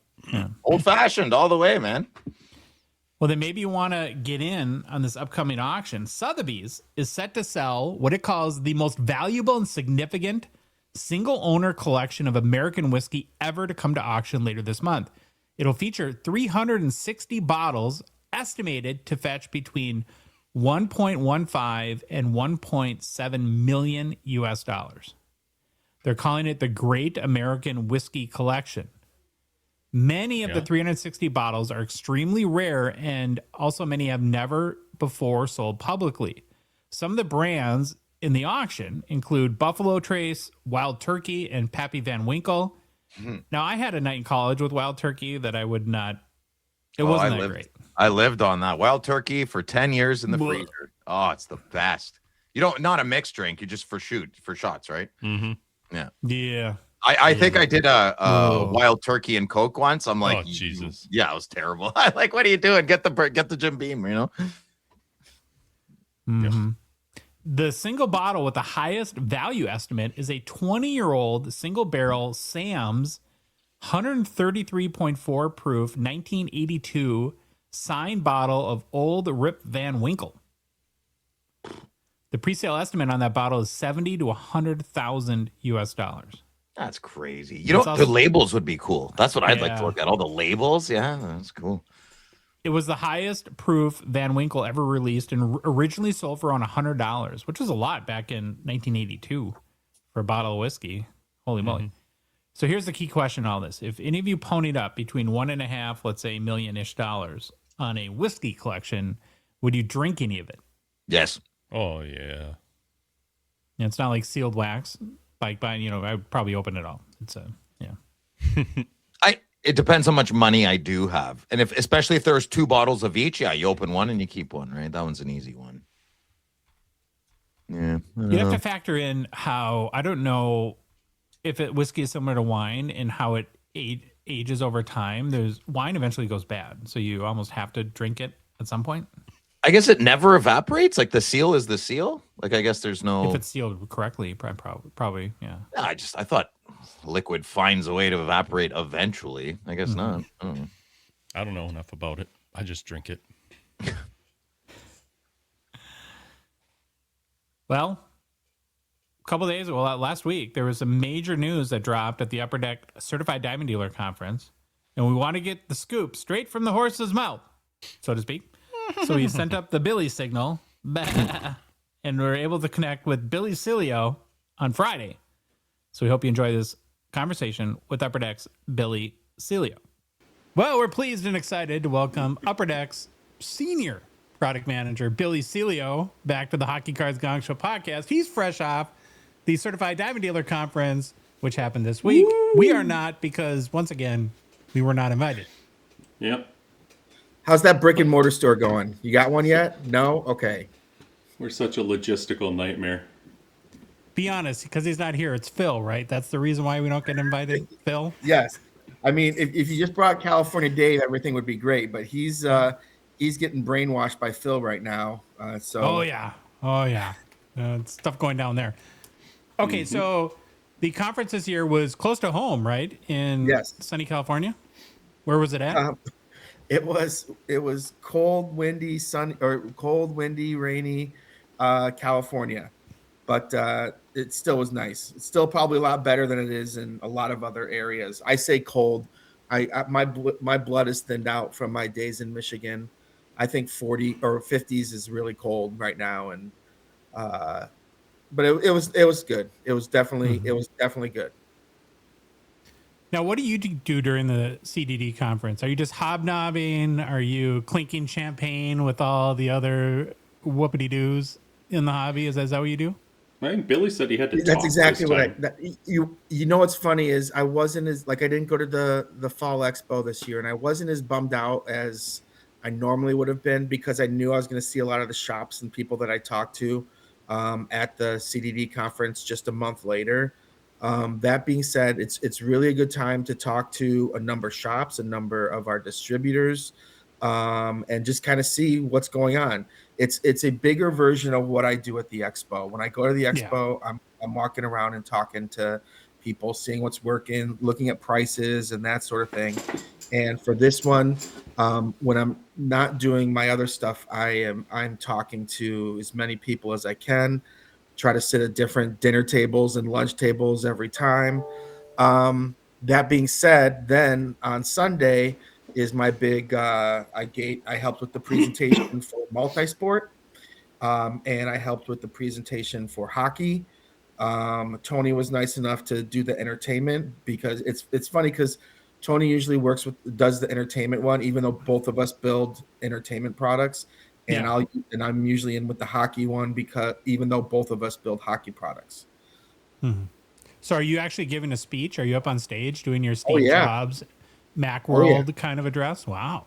Yup, I have to look at it. There's probably 500 to 700 people in there, and kind of have to talk. So this job is really the whole conference is to help shops with many different aspects of their business, whether it be advertising, whether it be inspirational stuff, whether it be how to make it run more efficiently. There's that aspect of it, and we have speakers that come in and talk, and then there's also the aspect of informing them on new products, informing them on new things that we're doing, kind of giving them a sneak peek of some of the stuff before all you guys get to see it. Although sometimes people take pictures and it's already out the like 5 minutes later. I always joke with Comic-Con when I used to go. I never understood why people went to Hall H, because it's like all the big news that they got is already given away like 5 seconds on you or right after the thing happens. But they can decide to do what they want. It's something that's supposed to be special for the shops. I hope they felt it was special. We had a lot of really cool people we saw, and a lot of cool experiences that we got to experience for sure. Nice. When you were giving your speech, did you do this with your hands at all? No, for the hockey, I was fidgeting a lot, but not with this. I had hard, like, physical copies of the Flair base cards, just to kind of show how different a digital image compares to the real card in hand. Flair. Yes. Clear. Oh, Flair. Yeah, that's what we call it. We call it that. No, do you get nervous doing that, or no? Are you a seasoned pro? I joke about this, but I'm not lying. In college, I did have. Oh, great! This is going to come out now. I did have a scholarship to sing when I was in college. I'm like, you're going to give me $500 to sing. Basically, all that's done is turn me into an amazing karaoke singer. But like, you want to give me money for college? I'll take it. It's 1 credit. Meet a lot of cool people. But the only class that I got an A in college, other than choir, was speech. So I don't mind talking in front of people. I'm sure I'll embarrass myself here and there while I'm up there, but I can kind of keep going. And I think people enjoyed the enthusiasm that I brought. Good. Okay, sing the Battle Hymn of the Republic right now. Go. I said karaoke. Oh, okay. All right. Yeah, I saw there was some celebrities there. Flower was there. Did you guys bring him just for your new product manager guy that is the super collector? He was, what's funny is he was going to go, he was, excuse me, there earlier in the week to help out with some stuff and to kind of see some stuff. And he was going to leave. And one of the other product guys is like, you're going to want to stay. He's like, oh, well, I want to try to get home. They're like, you're going to want to stay. And because they're very secretive. I didn't even know who the guest was. And so they're very secretive, but they convinced him that it would be life-changing for him to stay. And I'm kind of bummed out because I didn't get to see his reaction when he saw him for the first time, but I'm sure he was super excited. And then the only other thing is we usually do like a group picture of Upper Deck people, and that's how I get my picture with them. And I saw some Upper Deck people coming down the stairs, and I was just like, when are we taking the group picture? And they're like, we just took it. I was like, you gotta be kidding me. You weren't invited. I ran upstairs. We know what that feels like. It's like, you guys didn't tell me about the picture. And my boy Troy was he hooked me up. He's like, just get here real quick. Come on, let's go. Literally just shoving us in there. And so a couple of us got like individual photos with him. So I was pretty happy about that. I thanked him for beating us in the Stanley Cup, and as a Red Wing fan, he's like, "Oh, you got us once too." I just started smiling, and that was it. So it was a great experience with Flower for sure. Did any dealers or shop owners bring up to you EX 2000? It got brought up a couple times for sure. I still like it, for the record. I no, I understand, and there are aspects of it to love, and there are other aspects of it that we could definitely improve on. That being said, I think I took the blunt of it at the Spring Expo, to be honest with you. So I think a lot of people think that they're repeating themselves when they talk about it to me. But that being said, it's definitely a learning. That was a learning process. What was the number one piece of feedback that you got from shops? I mean, I don't mean to sound. What's funny is there's so many shops that were like, you should do this and you should do that and you should do that, and then literally like 2 days later, we announced that we're already doing it. It reminds me of all the times that you guys say that we should do stuff. I even said that to somebody. I go, it's like when it's like Gongshow always said we should do stuff, and then we announce it like months later, and they're gonna think that we listen to the guys at Gongshow. It's scary. Yeah, to be honest, like this one hurt that we didn't get invited because of your big announcement, which we're going to talk about in a minute. Yes, pretty sure that was our idea. Exactly. That's been in the process for quite some time. I just couldn't say anything about it. We can rewind the tape and go back about how long ago we started. I always said we had something in mind, and it's just there's a lot of moving pieces to the whole process. Do we get a special thank you on the back of the cards that say thank you to the Hockey Cards Gongshow podcast? You're in the legal idea. You're in the legal copyright of the back of the cards.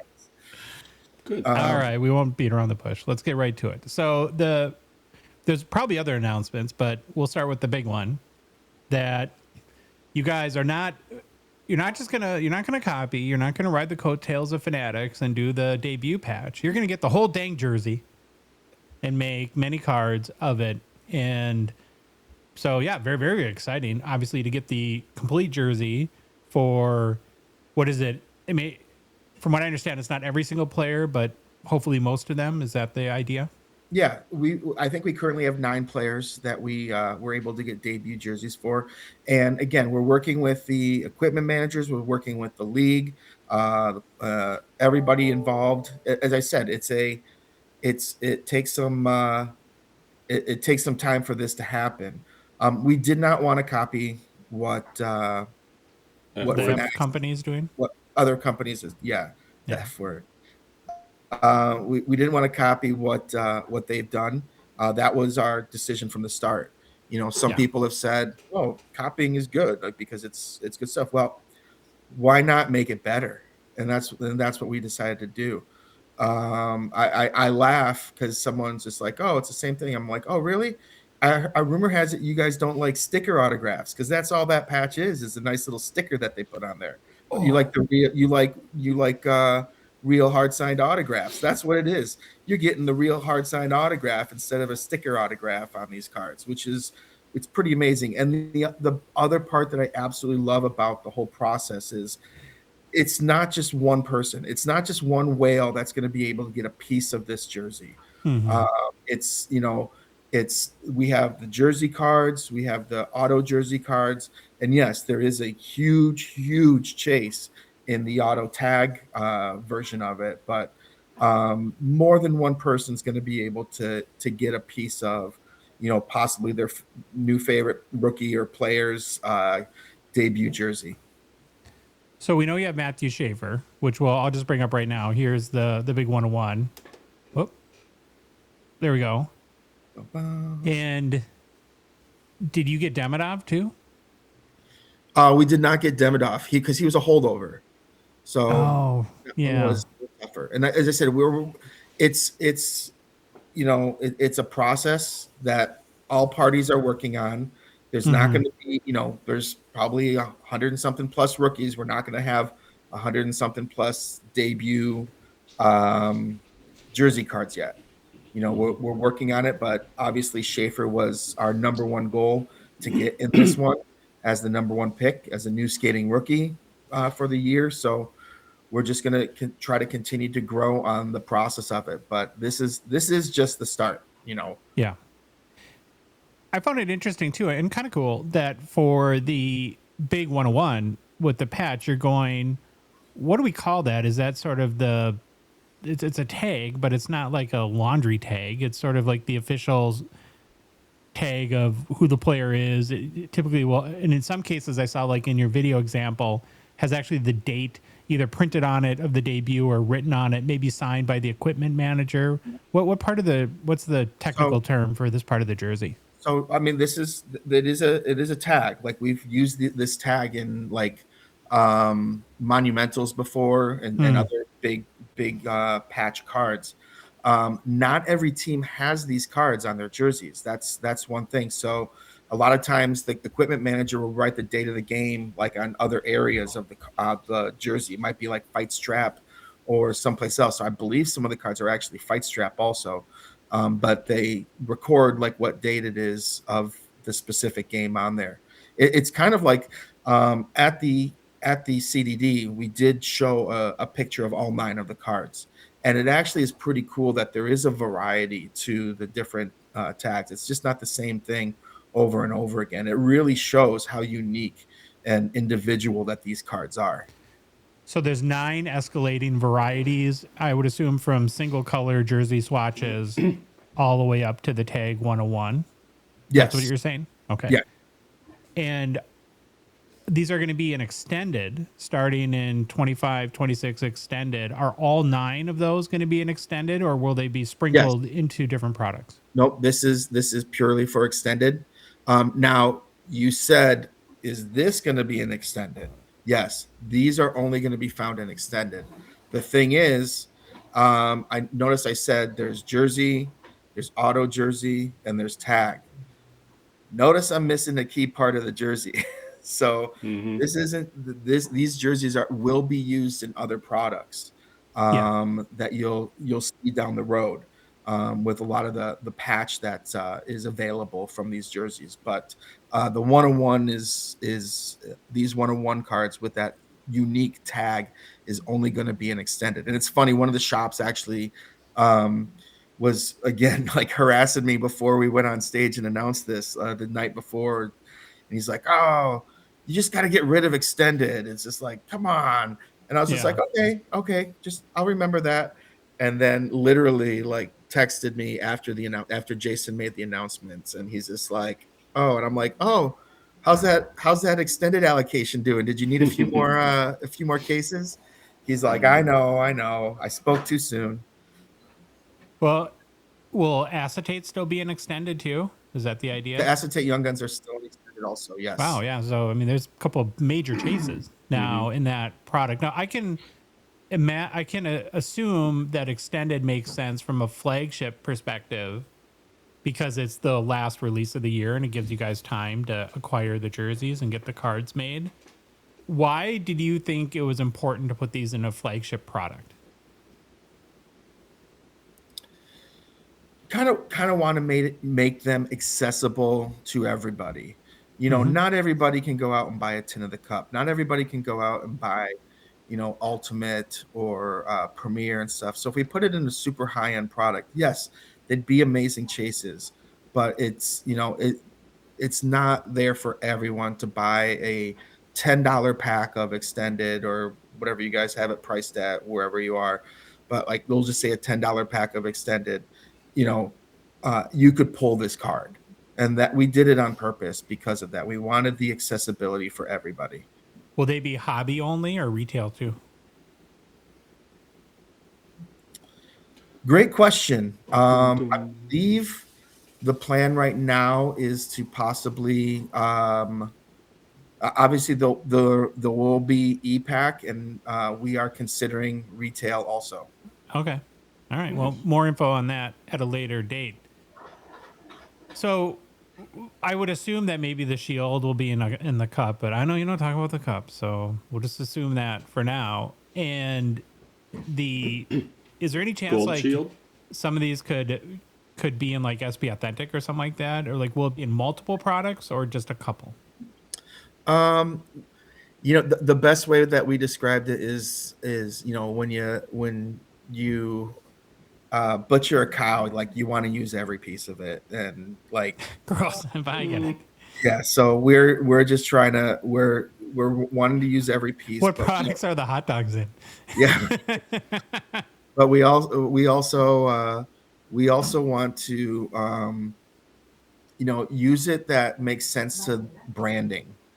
We're really focusing on branding, so the different pieces that we use are probably going to be used appropriately to branding of some inserts, and then possibly creating another insert elsewhere. All jokes aside, how long have you guys been working on something like this? Has this been a couple years in the making, or did it come together quicker than that? Oh, it's been a while. It's been a while. Just you have like a brainstorming session of trying to figure out what to do. We've been talking to the league for quite some time of getting these jerseys. Once the whole thing was, we had to make sure we could get the jerseys. And so that's the early process. Do we have access? Can we get access to these jerseys? Once we got access to these jerseys and knew we were going to get access to the jerseys, then we started moving a lot quicker. Then we were like, we had one of our designers, work on the design. How do we want to use it? We had a brainstorming meeting about the usage of it, just like we had a brainstorming usage on the, the Four Nation jerseys that we get. So brainstorm, where can we use it? How can we use it? Where would it work best? Where would it benefit us best? And but yeah, I would say over a year for sure. Okay.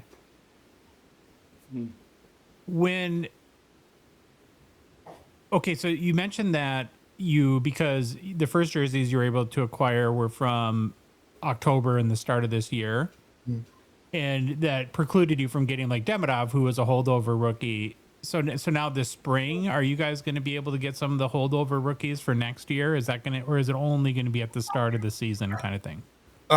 That's a great question, and we will find out. Okay. Cross our fingers. Cross our fingers. Again, it's one of those. There's a lot of moving parts. We all have to be on the same page. And gosh, I sound like I'm saying all the like cliches and stuff like that. But yeah, what office are you running for right now? Yeah, spinning politician. Yeah, no, but I don't want to say something that I know it might not be as informed as maybe some of the higher ups, because a lot of the early part that I was talking about, I wasn't part of those discussions, like the making sure we can solidify the jerseys and stuff. That's our brand team, and our brand team did an amazing job on that first part, because obviously we were able to succeed and accomplish our goal. And now we obviously would like to dream even bigger, and we kind of have to see through brand what they can do. Well, that's part of our dance here, Billy, is that our goal is to put you in HR tomorrow morning, and your goal is to stay out. And then we see who wins at the end of every interview, right? Yeah, exactly. Okay. Now, I just want to make a point of clarification, too. When we're talking NHL debut, is that the debut regular season game, or could these be from the first preseason game that the player skates in? No, it's first regular season game. This is from their first regular season game. It is photo matched from the game also, and you can see the date on it and everything. I know people love photo matches, and we definitely photo matched the cards also. And every card will have the date on it? Yes. Perfect. Love that. Good job. Well, this is very exciting. I know people are gonna probably want you to go back and get other players, but I would almost just start where you're at now and we're not. Otherwise, you got to call it like an update. We're not going backwards, because when you're buying older jerseys, you there's authentication and stuff like that, and you want to be sure. You don't want to risk going back and then like something not being real or whatever. Like we know these jerseys are real. We know who they came from and all that stuff. So we feel pretty confident just to start it here and move forward. Gotcha. Good. Any other noteworthy information about these new cards or the NHL debut game jersey pieces before we move on to other topics? No, I think we touched pretty much everything on these cards. I'm pretty excited about it. It was absolutely huge news. I was just like waiting for the social media to blow up on it, and I just kept seeing repost after repost after repost, and it wasn't forced repost where we're like, do this, you must repost our stuff. It was shops literally excited about the addition of these cards. Yeah. Oh, it's a total game changer. And I think it really does solidify extended series that, like I said earlier, with the combination of the Young Guns acetates and these cards, we know that it'll always be a little bit weaker from a Young Guns perspective because I know you'll always, I'm sure, hold one or two of the bigger names for it, but you're getting to the end of the rookie class run there. And so I think that stuff like this really boosts up that product. So you're telling me to hold the number one pick for extended now to strengthen Yes. Young Gun checklist. Got it. That's exactly what I'm telling you. And then now you'd probably do that and then give us the credit when everyone got mad. Then we'll write on the back of the card. Thanks. Yeah. dude. Gongshow made us do this. What else? What other hockey announcements came out of the CDD? Oh, geez, there's a bunch. I think one of the biggest ones that we're excited about is there's a new brand. It's called Tableau, and it's a higher end, photo driven set that's really going to be a box opening experience from the start. We're really excited about it. There's a lot of amazing content, a lot of amazing photography. There's encased cards. There's a new rookie chase. They have like a black ice rookie where we have been for the last number of years taking specific images of these players with special background and everything. And yeah, they're really excited about those too. Nice. Now, Tableau, is that Tableau? Is that the? Don't make me spell stuff. I don't have it in front of me. I don't know how to spell. Oh, because if you were like a business analyst, that's one of the big BI software packages. That's kind of interesting. Any nerds out there will probably recognize that as well. When will we see the debut of Tableau? Will it be a 25-26 product? Yes. Okay. Yes. And so you said it'll be higher end, so like similar price point to maybe Premiere or something like that, or a little bit more. I don't create the SR. No, I'm just kidding. Yeah, it's probably a little bit more than Premiere. Okay, so like in between Premiere and the Cup, something like that. Yeah. Okay. What else? What other news? So that's two pieces of exciting news. What else do you guys announce? You know, there were some things that we announced that it more informational stuff. You know, I had mentioned Flair. Just being able to see some of those cards in hand. Gene and Pat worked on that together along with a number of other designers. But I think I counted in that set that there's 13 case chase cards. And I think there's only 10 packs in the box. So like there's a lot of chase cards in there that will fall less than one, like multi-case hit level cards. And I just, I highly suggest that people familiarize themselves with the checklists and the odds and stuff, because there's a lot of amazing, and it's not just technology. There's like heat sensitive cards that touch a flare. Like if you touch it, they, you can see the picture behind it. Like otherwise it just looks black. The Wave of the Future, those cards have been given a amazing texture to them that's pretty much unlike you see on any cards right now. There's the Shadow Box, the 3-in-1 breakaways that look awesome. There's so many really cool inserts. I think, Josh, you're going to have a field day with Flair, to be completely honest with you. And the base cards, the reason why I say they're different is you've got your base card, and it's like a stretched laminate kind of over top of the cards. They're very like you could kind of knock on a table, and they feel like very sturdy also. And Gene did a great job with design, literally placing every player's name on the card. It's not just like here's a tight box and put it in there. They're all beautifully centered for the names. Even the base cards look amazing. And that's Another big, physical. Like the Fleer products have been EPAC only, but 25, 26 Flair will be a physical release, right? yes. Mhm. And then another one that I'm excited about because I worked on it is Ice, the reconfiguration of Ice. We thank you, Baba Louie. Um, we did turn it into a 1-pack. The best way that I've been describing it is imagine stature with acetate. And what I mean by that is every card in this set is just, it feels nice. It's a nice looking card. It's dual-sided acetate, base set. The designs are amazing. Our design team did a great job with that. And we tried different things with Ice. One of them being more parallels to the Ice premieres. And in the process of that, I think we kind of diminished the value of the 99s, which used to be a big deal. Everybody was all about parallels, so we tried something. We added technology to it, and it just didn't hit like we thought it was going to. So we felt it needed an even bigger change.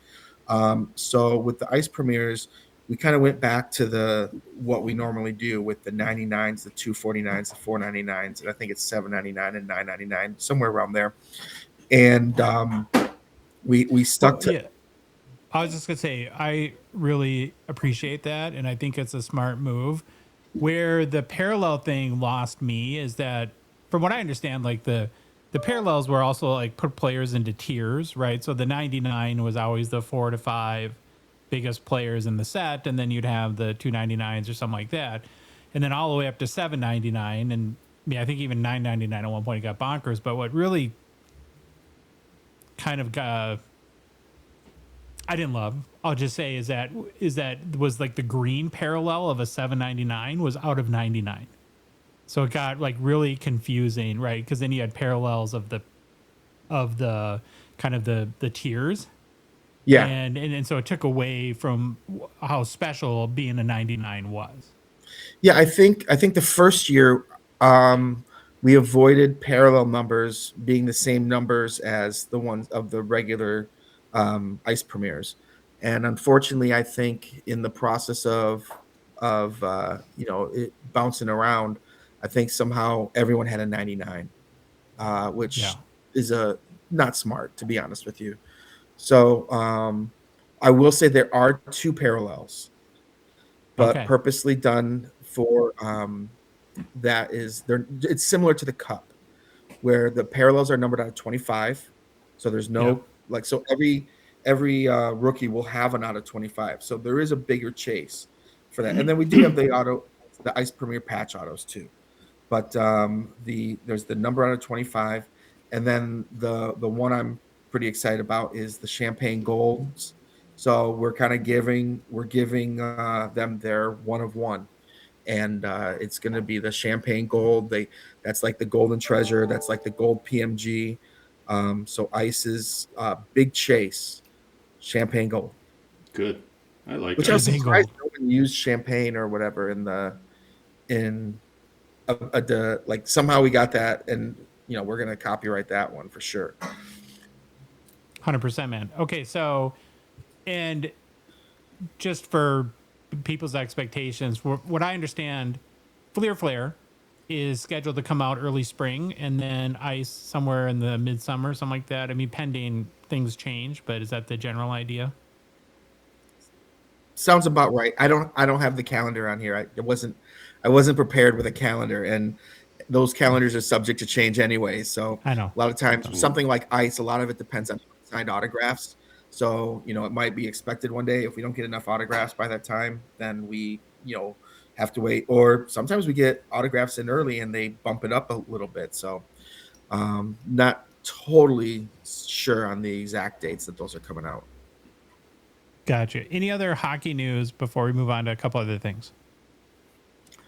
Trying to think of all the stuff. Parkhurst, we went over. Looks really cool. A lot of the way I call it. It's Hockey Goodwin. It's Hockey Goodwin. There's a lot of really cool rare things. Birds, fish, providences, all that sort of. They've got all cards in there. Is that Parker's Champions or a separate Parker's release? It's just Parker's. We're just calling it Parker's now. The Champions aspect of it kind of confused people, and so we are, calling it Parker's. Not Parker's like the retail, not like This is kind of more like how I said. It's like Goodwin. It's got like that vintage feel to it, kind of like the old Parker's cards that came out. So will it have a similar price point to what Parker's Champions did? Oh yeah. Okay. Yeah. So Phil will still like it. Don't worry. Did you change if there is any, if you can say, the patch window any bigger? That I don't build it, or I don't build it anymore, so I'm not sure the sizes of the patches. Sorry. Worthless. Can you get back to us in millimeters? One more. I can't believe I forgot this one. Splendor's back. Nice. As a standalone? As a standalone, yep. I was a little frustrated. I couldn't put it in the cup. I have to create new content, but Splendor is back on its own. It's not something that you can do every year.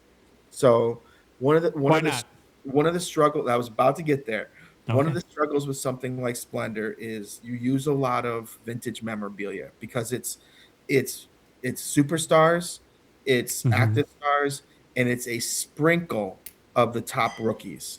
So it's difficult to use up. You don't want to use. You want to maximize when you get a jersey of Mario Lemieux. You want to be able to maximize it. If we did Splendor every year, you almost use up all the patch just in 1 or 2 years of Splendor, and you can't put it in artifacts or the cup or anywhere else. So, but we felt it was time to bring it back. Every single card is numbered. There's no card numbered higher than 36. There's the border, the bordered and the borderless and the black and white. It's very similar aesthetically to the original one, but there's some new inserts, and one of the big new inserts and stuff that's in there. What's the word I'm looking for? Is the Four Nations jerseys. So there's a lot of Four Nation jerseys. There's a lot of Four Nation autographs. Patch Are auto. those game used? Oh yeah. Oh, good. We're one of the sponsors of the Four Nation face-off. So we were able to solidify a set of jerseys from every team. So we're really excited about that. And Splendor is the home of a lot of that jersey, along with SP Game Use, and there might be one more down the road of a product I can't talk about. So again, we're the butchers. We got to figure out how to use the cow, and Splendor was the perfect place for it. There's no silver sticks this time. I think everything is auto or auto mem. There is a small run of patch only cards, which I think the highest number is numbered to 6. And I also believe that most of those cards are Four Nation cards, which I think will add to the value of those cards that you don't feel. Did you guys get the big names from the Four Nations players? Like the what? Did you get all the big names from the Four Nations? The whole set. The whole team. Nice. Yeah. Of each of all 4 teams. So yeah, they're all in there. So that's a big thing. And then Tony did a great job of they've got there's cut signatures in there also, and there's gonna be a large amount of cut signatures, which people have been looking for a while. I remember I think we had King Clancy. I think it was pulled the first day, but that was it the Clancy? No, it was the Lord Stanley. That's what it was. We had a Lord Stanley in there, and I think I remember watching the video and got pulled the first day. I'm like, don't worry, there's still other really good cards in this set. And we've seen how it does. The best way I describe Stature is if you don't want all the other cards and you only want the one hit in a tin of the cup, that's how you get it. Mm-hmm. Well, I can't imagine that the shop owners weren't real happy. I mean, these are it's hard to get mad about these announcements. That they all seem like very positive steps in continuing to improve the product roster. And when I say shops will be honest with me, they will be honest with me. And a lot of shops have said that they've been extremely happy with the products that we're putting out. And so when you start there and then you see them after the CDD conference and how excited they are about the new stuff coming out, that's just that's just good to hear that we're continuing to improve and keep our customers happy. Have you heard my latest idea that a year from now you'll take credit for and say that you've been working on for 4 years? Which Really one's that? good. Now, this requires NHL cooperation, so I get it. It's a little bit difficult. But I think all the major trophy winners from last year, the next year should have a gold shield, where the shield is in silver, around silver. Mm-hmm. They should wear the gold shield on their jersey because that would signify that they won a major award, like Fragile from Italy. They were something special. Christmas Story reference. How is that your idea? It's a carbon copy of something else. It's not a carbon copy because that is a patch, and the shield is not it's not embroidered. The shield is the logo, and the logo is what they're changing to gold. And honestly, I already heard that at the CDD conference, so you're not the first one. Well, because I've been saying it. I've been saying it. Yeah. Oh, yeah. Yeah. This is. And you're the first one to say it on a podcast to me. Yes. It's a great idea, right? Yeah. So is putting a little sticker on a jersey, but maybe we'll do something different. One of these days, I feel like I have very few dreams in life, but one of them is to get invited to the CDD conference. Not going to hold my breath on that one because we'd fall over. Don't think you guys have our address or something. And then the next is I'm going to give you an idea, and you're going to say, Josh, that's a really great idea. Thank you for caring and contributing so much to this hobby. Welcome to the. Which do you think is going to happen first? You know what's funny is I've used ideas that people have given me before, and oh really? Oh yeah. Didn't have to put their name on the card, but they were happy. I didn't name Extended. I always tell the joke. Who named Extended was Phil's boys at Out of the Box. They helped me with the really name. Oh wow. Oh yeah, that's cool. Yeah, and he regrets it because he's just like, I hate the name Extended. I'm like, you came up with it. But yeah. Okay. Which one? You don't have to answer. That's all right. My feelings are already hurt enough. Yep. What was bigger news at the CDD, the debut NHL jersey patches or Harry Potter cards? What did you say? Hogwarts in the house. Yeah, that's okay. You let me just say, I know there's a lot of excited here. Like it's two different groups. You've got your entertainment and you got your sports, and I know a lot of people were super excited about the Harry Potter announcement. I've already built a set, so I've known about it for a while, obviously. And one of the coolest things. Well, that's all the time we have. Yeah. Is Harry Potter TCG or is it just more entertainment cards? We'll probably maximize the usage of Harry Potter the best we can. Oh. So I'll just put it that way.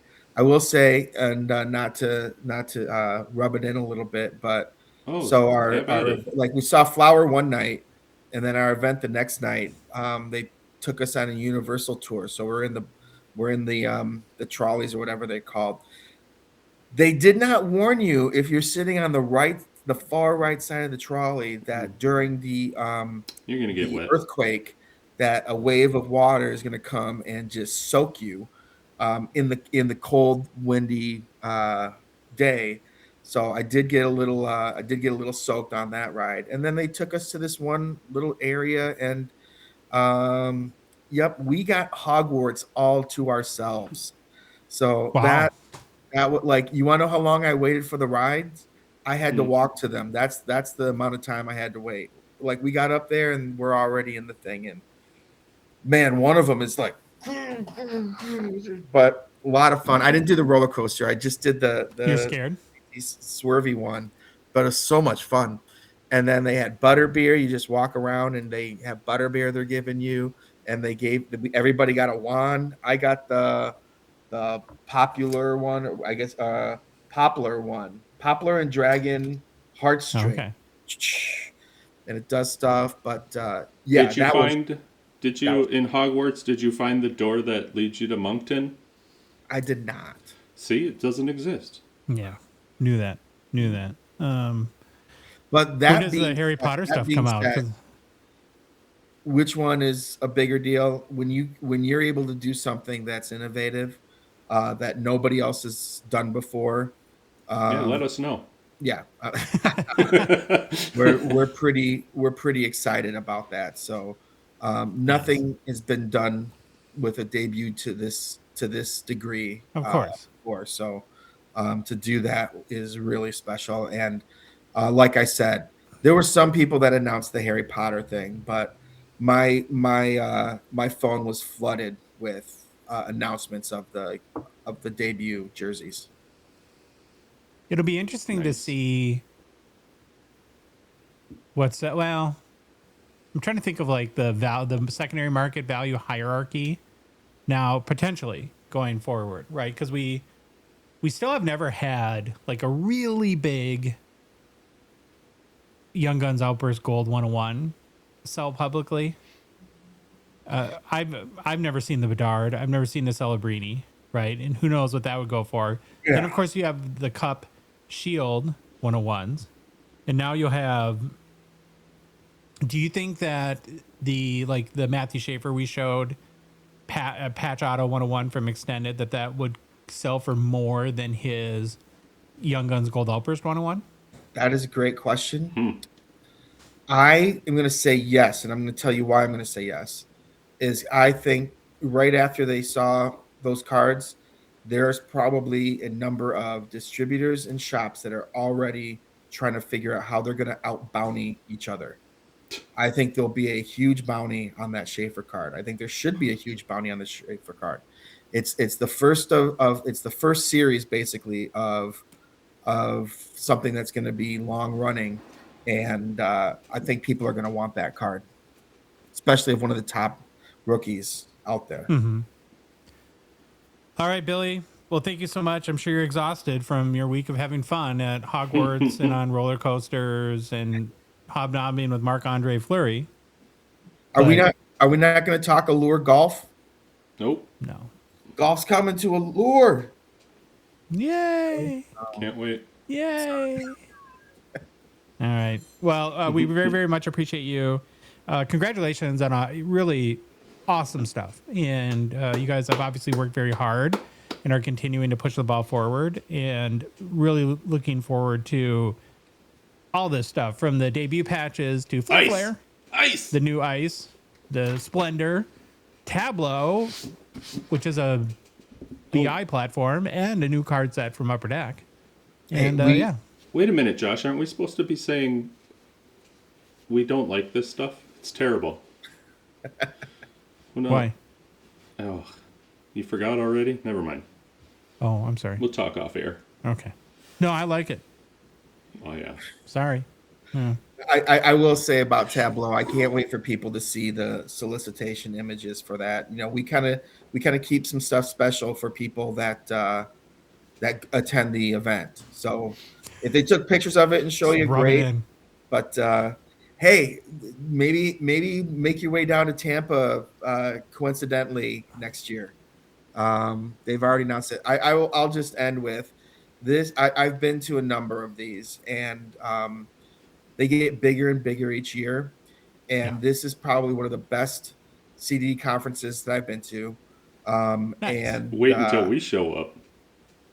Exactly right. But I mean, we have to be able to build it up each year, right?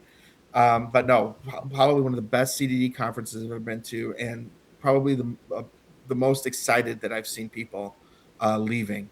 So, and not because they're leaving because of the cold weather, but leaving because of the information that they got. So, It was great. Thanks for letting me come on here and kind of discuss some of the stuff and answer any of the questions that you had. And yeah, I'll let you close it, Josh. I guess this is your show. Sometimes. Good job by you, Billy. Good job by all the team at Upper Deck. Congratulations on a successful 2026 Certified Diamond Dealer Conference, and I'm sure we'll have you on soon to talk more exciting new developments at the Upper Deck Company. Bye, Billy. Thanks again to Billy for joining the show. One more quick note that I forgot to ask him. I'm sorry. Perfect. I say Frenchie. I forget to ask questions. Yeah. I should have said and everyone anything. hates It's me. not a big deal. So I forgot to ask Billy, because I think I knew this beforehand, but I forgot to confirm with him in the interview about the price of extended series now that these debut patches were going to be included. And from him, the product cost from Upper Deck will not be different or much different than current flagship prices. What the price becomes, of course, after it hits the hands of distributors and hobby shops and wherever it goes in between, who knows? So we'll have to wait and see what these debut at, but I'm sure the hobby will flip its lid if it's, again, $400 boxes of flagship. Of extended. Well, they sell out of extended. Your LCS orders more. The distributor raises the price 10 to 20%, rinse and repeat. But they all defend each other. So what can you do? Yeah. That's So what's good. overall- Listen, that's what it is, right? Yeah. I think everyone supports each other. I'm being very respectful. Colby, be quiet. I'm being very respectful. Business is business. Advertising is advertising. Commercials are commercials. It's all warm and fuzzy. Everybody who's making money is going to defend their partners who are also making money. You have to make a decision if you want to buy the box for the price. If you buy it, don't complain if your box is poopy. You're not going to get your money back in your box. Just getting ahead of it right now. You're not going to get your money back if you buy a box. If you like collecting cards, I would buy the box, right? I need to fill Phil in a little bit here because he's been busy.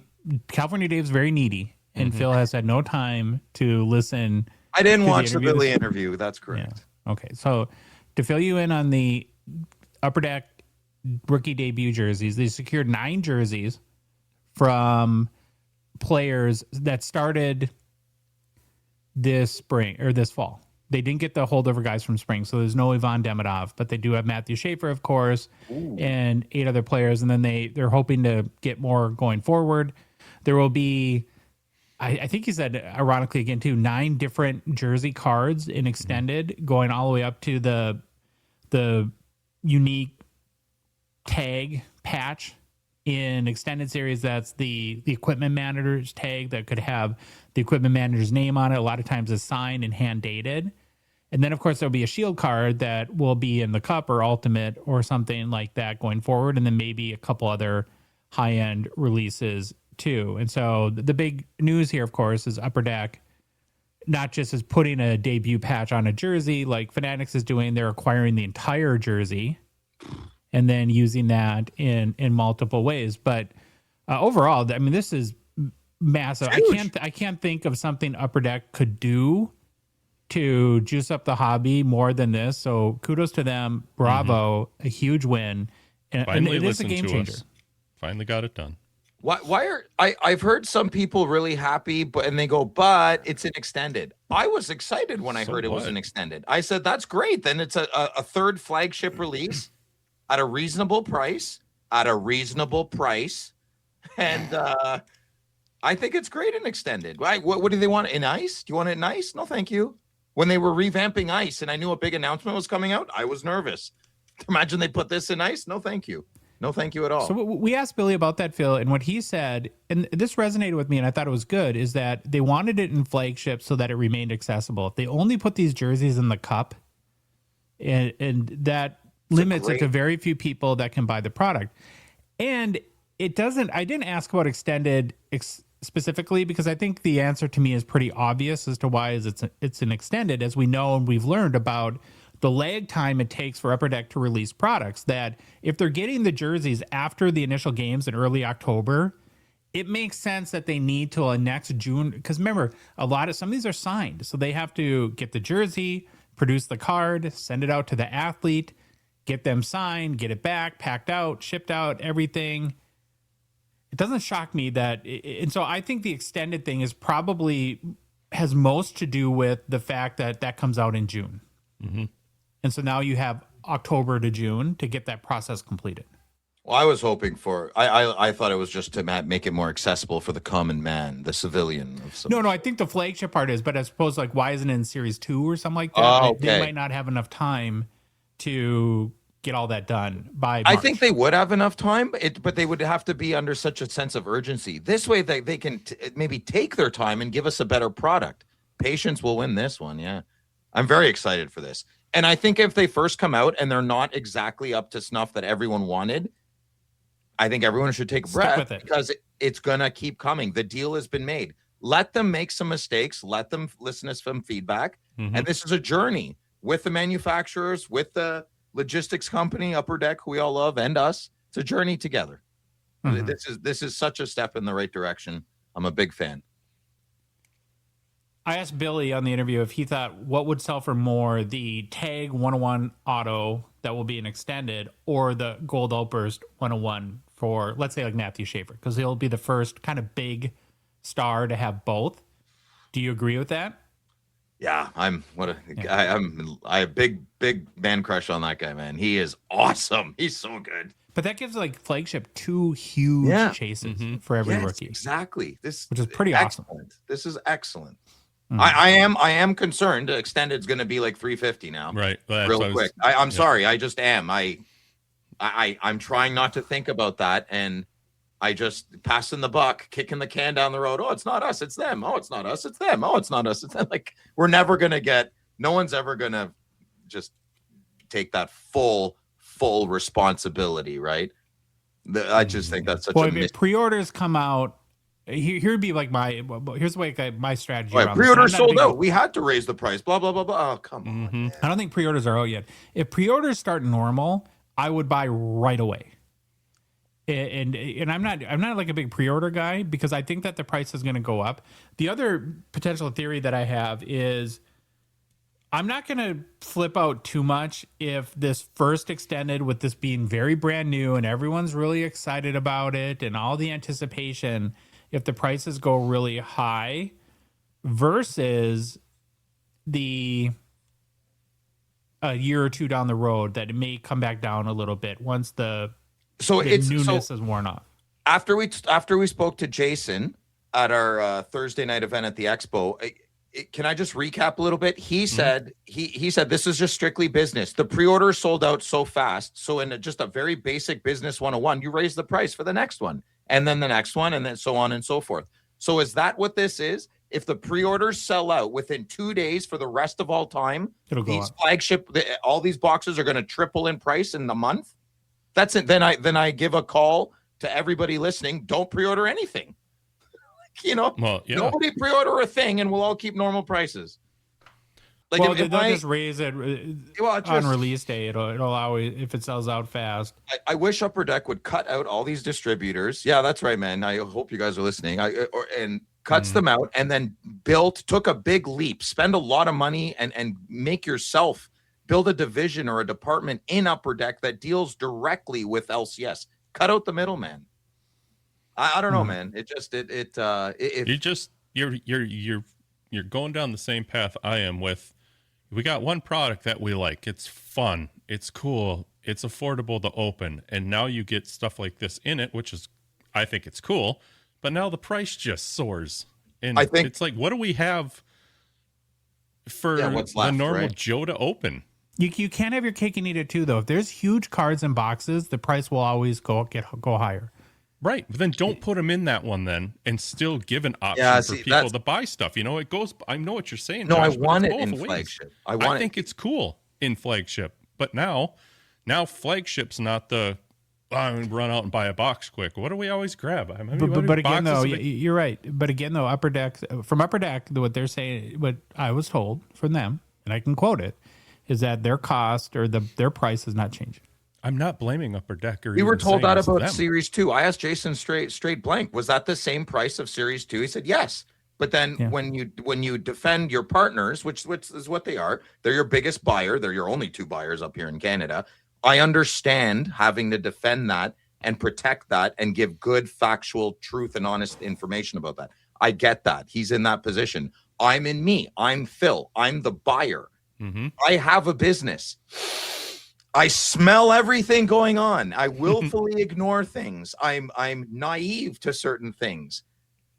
I'm going to start voicing it a little bit more because I'm still jaded from Series 2. I am. Mm-hmm. It's one of the first cases I never bought. The boxes are still ridiculously expensive. We know enough shop owners to know exactly how certain things rolled out. I'm scared. I'm nervous. I'm being a bit whiny. I'm emotional today. I do apologize. I'm a little Dave will do maybe that. overly sensitive. Here's the thing. I try not to complain unless I have a solution. I have no solution to this. My only solution was drastic. Cut out the middleman. Old man yells at clouds. Like, Phil, calm down. Well, we talked to Jason about this too when we were together at the expo. My only solution only half works. It would be some sort of map pricing that's controlled by Upper Deck. Yeah, but he explained why that wouldn't. You can't do I it know, because exactly. And he because was then right. I was like, well, that's a good point, man. Yeah. If for instance, if they limited a box price to 150 US, let's say, and then we could just go into our hobby shop, buy it for 150, and turn around on eBay and sell it for 300. Yeah. As a shop, you would lose your mind. Yeah, exactly. And I think at the end of the day, like, the products that everyone's interested in are always going to be more expensive, and the products that nobody cares about are going to be cheap as can be. EX2000, nobody cares about. They can't give it away. And because they put a major chase in extended, and we'll see what happens. One cautionary tale or point that I have about this extended, I think Matthew Schaefer is amazing too. He is a defenseman, and he's not Kale McCarr. Be careful. And be very, very careful. Look at Roman Shimmy. Yossi. You think he's going to be? Sorry, go ahead, man. Go ahead. I was just going to say more recent Shimmy Shakes. So he's played 45 games, has 8 goals and 44 points. And think of the gulf right now between Macklin Celebrini and Lane Hudson. Lane Hudson's having a much better year than last year. He's plus 15, 44 points in 45 games. And it's not even close to where Celebrini is at. And so don't go crazy spending if extended boxes go out of control because people are so excited. And we don't know who the other eight rookies are. We know, though, it's not Ivan Demidov because he debuted in the spring and they didn't get his debut jersey because this deal wasn't in place. I think then the other reason I'm being butthurt about it is extended's fun to rip for the acetate chase. And, price goes up. You should probably put that just for that. It's like, should put that back in SP authentic. SP. I almost would do that. And I think that's the product with the biggest bullseye on it right now that needs something else would be SPA. But all in all, this is amazing news by Upper Deck, and we'll see. Hold on. I know we're killing a dead horse here, but is you brought up a good point, Josh. Well, Jason brought up a good point when he said we can't have MSRP RP because of this reasons. And so are the distributors just like look at these entrepreneurs, flippers, they're getting big cakes and eating it too. So right at the starting line, we're premiuming the crap out of this so we can get our cake eaten too before these guys get their cake. Like, is that what's happening? Well, if you're a distributor, basically, as I see it, is that it's kind of basically the key to your business is demand planning. In that, so Upper Deck sells you a box, let's just make it a round number for $100. And now you have to make a markup on that. What you don't want to do is, let's say you had to buy 100,000 boxes. And if you set your price at 150 and it's way overpriced and no hobby shops want to buy it, then you're going to be sitting on massive amount of inventory that could devalue in money. And so what a distributor has to do is they have to balance being able to move it, but moving it for the optimal price. Whereas let's say you bought a box from Upper Deck for $100 and you price it at $150 and every box sells out on the first day.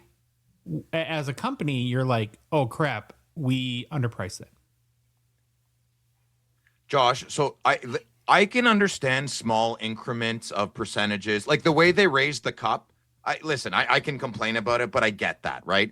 Every time I go to my LCS, the cup is about 100, 150 more, right? Wait 3 weeks, new order comes in, it's another 100, 150 more. Though I get that. I still think it sucks, but I get that. $399 for a box of Flagship. I think that is where my majority of my whiny little babies, sucky babies coming out today. I cannot swallow that pill. I just can't. That is such a gouge. I know Jason said it was because of the pre-orders. I don't think he could have said anything else. I know they all sold out like crazy. You do not need to almost quadruple the price. I'm not talking about Upper Deck. I'm talking about the distributors. That was gouging. We all know it. That was a chance for a lot of people above us to make a lot of money, and they did. They did. And that is so obvious. You don't have to be a business owner. You could be anybody and know that. That was how in the face that was, I guess. And I think I still have some of that on. Some of that egg is still all on our face. So when I think I'm being a little unfair to maybe the distributors, and I'm being a bit unfair to Upper Deck as well, even though I'm so happy with what's going on. I have, what's the word? Trauma. I have trauma from that. So maybe I'm being unfair but that was a gouge. Yeah, I don't know. I'm trying to steel man the argument a little bit. And this is not in any way, shape, or form disagreeing with you. But okay, let's just say that everyone agreed that they wouldn't sell extended for more than $150, right? Yeah. And but there's so much excitement and there's such a huge chase around it, so on and so forth, where people just knew that, man, this product is so hot, we can get way more than $150. Don't you think somebody smart would go with deep pockets, would buy every box they could and then sell it on eBay for $400 a box? And 100%. So is the price going to be like in a purely sort of market equilibrium? Would the price be the price anyways? I don't know. How about this? You let the free market decide. That Series 2 box would have never hit $400. Never, ever. Not in Canada. Not a chance. Yeah. 300, maybe 3 and change. Yeah, it would have capped at 300, and no, because the market has spoken for itself. I know 2 stores that have cases and cases and cases of Series 2 still. Yeah, and that could be the result. They'll never sell it at too much of a discount. They won't. If extended comes out at $300 US a box or close to it, I won't buy a single one. I'm just flat out gonna say that right now. And my saving grace in it is, but I won't get butthurt about it. I love so much of this hobby, and I'm interested in so many avenues that maybe I guess I have the luxury of saying, well, I'm out, and I'll just spend my money somewhere else. Well, ultimately, we're all like that. Ultimately, here's the thing, though, and you're 100% right with that thinking, Josh. Well, it's too much. I'm out. We're starting to say that a lot lately, though, with stuff coming out. Well, it's just too much. I'm out. I'll do something else or go a different route. I'll stick to my Marcel Dion's nice and cheap. You know what I mean, though? Yeah, I mean, it's a mixed bag, though, because like when you look at some of we're going to talk about Allure that comes out on Wednesday this week. It's $120 US a box. That's great. Yeah, there's lots to be. So you can be happy about a lot of things, but you're also allowed 5 to 15 minutes to be kind of grumpy about something too, Josh. 100%. So we can always find a different avenue. But when avenues start getting taken away that I was already driving on, or the possibility of I get, especially when I'm depleted of nutrients today, I'm hungover, I'm emotional. In one beer. Well, I feel it, man. I feel it. Again, I'm not saying I want expensive box. I don't make, it doesn't benefit my life. It hurts my life because it means I don't get to participate. So I'm not rooting. Nothing's happened yet. Listen, this is so terrible. We're having a negative for nothing. We don't know. There is a lot of other announcements I want to get to as well. So Billy was very bullish on Flare, which comes out early this spring. Why was he? He said there's lots of like case chases in it. Like every case will have a bunch of case hits, and can't wait. Some some goodies to the, what is it called? New Wave or something like that is a very liquid gold-esque insert. It's very watery. Oh, Dave got a liquid gold today. Suzuki. He did? Yeah, $150. Wow, that's cheap. good. Good price. And the big note there, of course, is that where most Fleer releases, other than EX2000, have been EPAC exclusive, that Fleer will be physical. So Exciting. looking forward to that one as a Fleer fan. Then he talked a lot about the new product coming out, Tableau. Oh, Tableau. It sounds like it'll be the second highest price point product behind the cup. Yep, right behind the cup. And a box opening experience, as Billy put it, where it'll have like a very nice presentation, almost akin to like Flawless, that has like those metal briefcases. Like I'm not saying it'll have a briefcase, but it's very much designed around the opening experience. Okay. And like a T-shirt? Maybe. I like T-shirts. He says like photo-driven cards, which I guess means just really great photography, but it'll be very high-end. We talked about the ice reconfiguration, which I think is much needed. And he, again, is very bullish on that and says we should very high-quality, thick acetate kind of cards. What did he compare it to? Like the acetate version of Stature? Is that what he said? Mm-hmm. Correct. If I can remember to our conversation. Then Splendor back as a standalone set. Oh, good. Yeah. I've always been lukewarm on Splendor. I see why people like it. Doesn't like jump off the page to me, so to speak, but it's cool to see. Yeah, I like it. I've always been drawn to them for some reason. I was very excited about the Four Nations memorabilia and them getting, he said that they got complete jersey sets from all four teams, so that Splendor will be a home for that. It sounds like, looks like SB Game used and maybe some other products there too. So That's big news. Holy moly. Oh my gosh. Yeah, that's crazy good news. Well, Billy is in HR today now, so. Yeah. Oh, he's HR now? Oh, that's good. Well, he's not HR. He's just in there because. Oh, he's in HR. Gotcha. Well, they were so busy doing all this stuff, they forgot to send our invitation to the CDD. Right. Yeah, one of these years, boys, we'll get to go there. Yeah. Are you a diamond dealer, Phil? No. Then you be quiet. I'm like, okay. Oh yeah. He started off right away. Where's your brick and mortar? Yeah. Bro. And then there was one other major announcement we're going to get to in a second, a new product release, which is the Series 2 Young Guns checklist, which is now out. So we'll get to that in a minute. How about now? Okay. New product release is brought to you by GP Sports Cards and Total Sports Cards. Grant Patterson owns two companies. He's a young man. No wonder why he doesn't have time to comb his hair. He's got two companies to run, Phil. Or buy a new lint brush. My Lord. One with a handle. Oh, I've been using that same one for like a year. It's driving me crazy. How do you break a lint brush handle? The key's like 120 pounds soaking wet. I don't even understand. Well, GP no, he Sports- lost the handle. So you go buy the replacements and just like, no, I'm not going to buy a new handle. Yeah, fair Doesn't The have time. 3-pack. It's cheaper than buying He's a busy handle. man. GP Sports is the leading breaker in the hockey hobby. Grant routinely pulls heat, as we see all the time on their Instagram. And you can get your spots now at gpsportcards.com.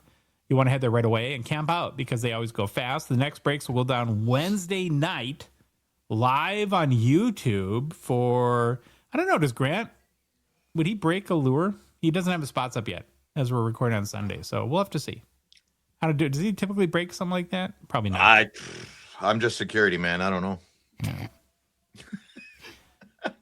Well, Grant is also a certified diamond dealer. He was at the conference, and we're going to talk to him on Thursday's show as well, get his perspective.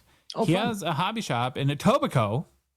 It's always popping. Total Sports Cards. Ever hear of that one, Phil? Total Sports Cards in Etobicoke? Ever hear Oh, it was of it? GP Sports. No, it's The shop name. The shop name's Total Sports. Yeah. Yeah. Well, you can find Emmanuel, Sam Geneva, and other hobby friends there all the time. So it's always fun to pop in there. They're also authorized, blessed, as some would say, by Upper Deck to ship all the latest hobby releases anywhere in Canada through their website, totalsportcards.com, which leads us to our next release that is the first major licensed hockey product of 2026, and that would be 2526 Allure, which we're going to go through the checklist now. Allure is one of 3 chromium sets produced by Upper Deck. The other 2 are O-Pee-Chee Platinum and Stature. Allure comes out on Wednesday, and 25-26 Allure will be released in the following formats: Hobby, E-Pack, and then Retail Blasters. Of course, you can see the complete checklist on hockeychecklist.com, but right now we're going to breeze through and give a little overview. We always start with the base set, which is broken down into 3 different sections: veterans, rookies, and extended rookies. On the veteran side, you have 100 vets on the checklist, a lot of parallels, which we know with all these Chromium releases. Black Rainbow, which is pictured, is 1 and 2 packs. You have Glitter Bomb, which is 1 and 3 in blasters. Red Rainbow, 1 and 5, Hobby and E-Pack, 1 and 10 blaster. Orange Slice, 1 and 12, Hobby E-Pack, 1 and 24 blaster. And then your numbered cards: Gold Glitter Bomb out of 199, Green Quartz out of 99, Blue Line out of 35, Purple Diamond out of 10, and Golden Treasures 101. The numbered cards are only in Hobby and E-Pack. They're not in blasters. So only the ratioed ones. Thoughts on the base design this year? I reserve judgment until I'm holding one. The Allure cards you can't tell online. They're too tough. Like a Gold Glitter Bomb from last year looks like, yeah, it's okay. And then you hold it in your hand, you're like, oh my God, this is an incredible hockey card. Yeah. I hope it has that high contrast depth chromium. It's supposed to. Yeah, big pop. Yeah. I'm excited, man. I love Allure. On the rookie side, there's 50 rookies on the checklist. You get 1 base rookie per pack, and then there's the same parallels. A little tougher odds on the ratioed cards, so you can see it on the checklist site if you want, or if you're watching on YouTube on the screen. I'm not going to roll through them, but all the numbered parallels are basically the same. And then you have extended rookies. There's 4 extended rookies in 25-26 Allure.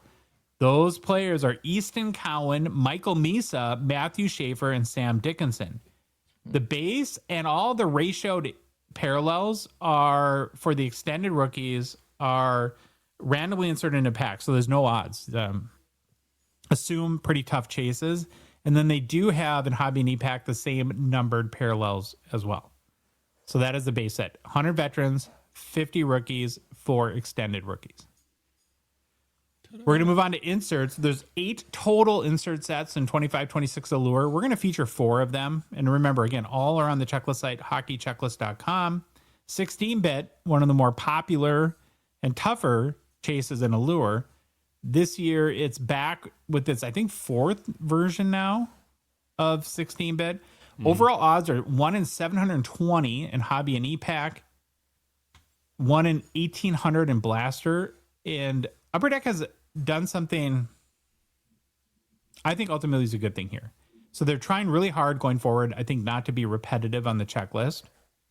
And so what that means is because if every year they do a 16-bit and there's a McDavid and Matthews and Crosby and Ovechkin, it gets tough. So as a result, I think of them trying to put the brakes on that. A lot of the biggest names are not on the 16-bit checklist this year. Good. But from a veteran standpoint, the highlights are really Zach Werenski, Sergei Bobrovsky, Willie Nylander, and Lane Hudson. There are 3 rookies, though: Ivan Demidov, Ryan Leonard, and Artem Levshinov. But I don't know. What do you guys think of I think the big thing with 16-bit is the design. Do you like the black background this year? And it sort of seems like a video game where you're trying to like choose your character and you can scroll left and right. That's what it reminds me of. I don't like any of the 16 bits, but I love how so much of the hobby does love them. Makes the hobby stronger. I'm happy to see people get them. I love how they didn't pick some crazy big. I mean, they picked good players.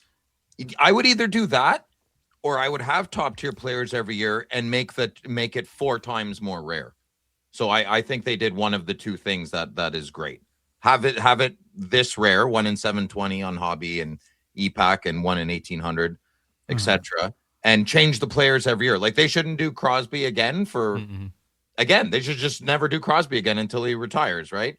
Do McDavid every 5 years, stuff like that. I love it. I think it's great. Yeah, I'm not a big 16-bit chaser, but out of the last, I can't even think of the word. Out of the last ones, I think this one is the best looking one.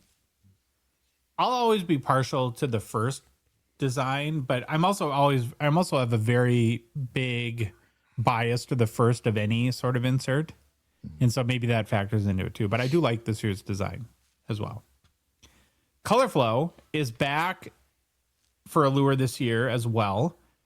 Now, these are the color-connected cards that you can make nice player sets from and put into frames or kind of cool displays. There's 2 versions, same as last year. There's base that are all ratioed, and then there's Spectrum that have a little bit different printing technology that are numbered and are also Hobby and E-Pack exclusive. So the color combinations for Color Flow are the same as they've been for the last few years. Red, orange, orange, yellow, yellow, green, green, blue, and blue, purple. And when you get to the Spectrum side, it starts at like for the red orange are the most common at $3.99, then orange yellow $2.99, yellow green $99, green blue $75, and the hardest one to hit would be the blue purple at $50. So that makes it, I think, fairly accessible if you have a player and you want to put that set together. It shouldn't cost you a ridiculous amount of money to do so. And they look real sharp when they get them done. When I see a spread on a table or selling, they look great. I don't have any Color Flows, but I get why people love them. Beautiful cards. It doesn't fit the Color Flow, but there's also a Golden Treasures 101 for every player on the checklist, too. Overall, there's 30 players in Color Flow. Key veterans include Bedard, Ovechkin, McDavid, AM34, McKinnon, and Sidney Crosby. Then there's 8 rookies as well. You have Z. Buem, Alexander Nikishin, Ryan Leonard, Zane Parik, Gabe Perreault, Ivan Demidov, Artyom Levshinov, and Jimmy Snuggerud. So that's Color Flow. Doubloons are back as well. What do you think of the doubloons design this year? Do you guys like it? Nice. Yeah, I like it. I like it. Yeah, it's really good design. I Really don't good, love yeah. the capped off at the knees typically, but this one I can live with. I'm Why don't sensitive they- to that. Why don't they go all the way down? Like it would. There's got to be a reason, right? Like I think it's probably just a design preference. I mean, it gives Okay. Yeah. 45 players on the checklist. Overall odds are 1 in 72 in Hobby and E-Pack and 1 in 800 Blaster. So for E-Pack, that makes with 45 cards, the individual player odds of 1 in 3,420 packs. Tons of rookies on the checklist too, all with big names. Again, there's 45 total players, so go see the list on hockeychecklist.com. I love that Oilers jersey. That is cool. I like that as well. Last one we're going to talk about is Louis' favorite, impressions. He loves these ones. So bad. Very seductive Quinn Hughes Oh, in this Quinn one. Hughes. What is this? Ooh la la. Ooh la la. Ridiculous. These have pretty tough odds. 1 in 600 packs to hit any one of the 10 players on the checklist. So again, that's 1 in 6,000 specific player odds. Good. The 10 I won't have players- to see as many. Yeah. I love the TD Bank logo right on the jersey. That's my favorite. Yeah. Front and center. Would you be surprised if 15 years from now an NHL jersey is like a Finnish Hockey League jersey where they got like the big like bumper sticker on the front of their helmet? Consumerism taking over the world. Guilty. I'm part of being guilty of helping that happen. So here's the 10 players on the checklist. Nathan McKinnon, J-Rob, Sloppy D, Leon Draisaitl, Macklin Celebrini, who I'm sure is a very dreamy pose in this card, Connor Hellebuck, only goalie, Quinnesota, as we know, Quinn Hughes, Jack Eichel, Matthew Tkachuk, who, say the T word, Phil gets a little sad today, and then 2 rookies, Ivan Demidov and Gabe Perreault. Couple more inserts, as I said, on hockeychecklist.com. The other category of cards in Allure are autographs, and there's 2 basic forms of autographs in 25-26 Allure. You have base set parallel autos and then insert auto parallels. Now, Allure autos, of course, are of the sticker variety, and that may or not be an issue for your collecting sensibilities, but just want everyone to know. The base set auto parallels are the same for veterans, rookies, and extended rookies. So you have Red Rainbow on the vet side is 1 in 32 overall.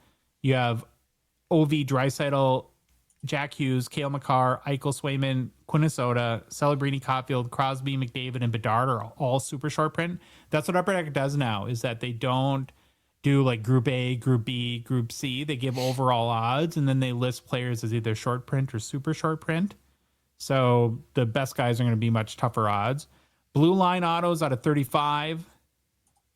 Purple diamond autos out of 10. And golden treasures 101.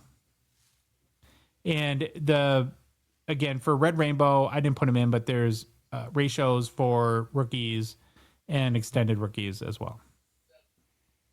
Now on the insert side, here's a couple of insert auto parallels that kind of highlight designs of inserts we didn't talk about. So Flashy Forwards features 11 established, what I call it, NHL forwards. Overall odds are 1 in 720 Hobby Knee Pack, 1 in 3,000 Blaster. The short prints are Bedard and Jack Hughes, and the super short print would be McDavid. This is a card that probably could look a lot better in hand if the tech is right on it versus on a computer scan. But I don't know. You guys have any thoughts on that one? Like I said before, Allure is the big, like O-Pee-Chee Platinum. I have to reserve judgment. It looks cool on the screen, other than the autograph. Yeah. Then Hughes next, I think, as in Hues of Color, is the next one that features rookies and prospects. 14 players on the checklist. Overall odds 1 in 360 Hobby Knee Pack, 1 in 1,500 Blaster. The short prints are Demidov and Michkov, and the super short print is Macklin Celebrini. So there you go. Now, hobby boxes contain 8 packs and have 8 cards per pack. Cases are 18 boxes per case. There's 2 9-box inners. And from an average box break perspective, you get 1 autograph or doubloon per box. We're praying for doubloons here. Yeah.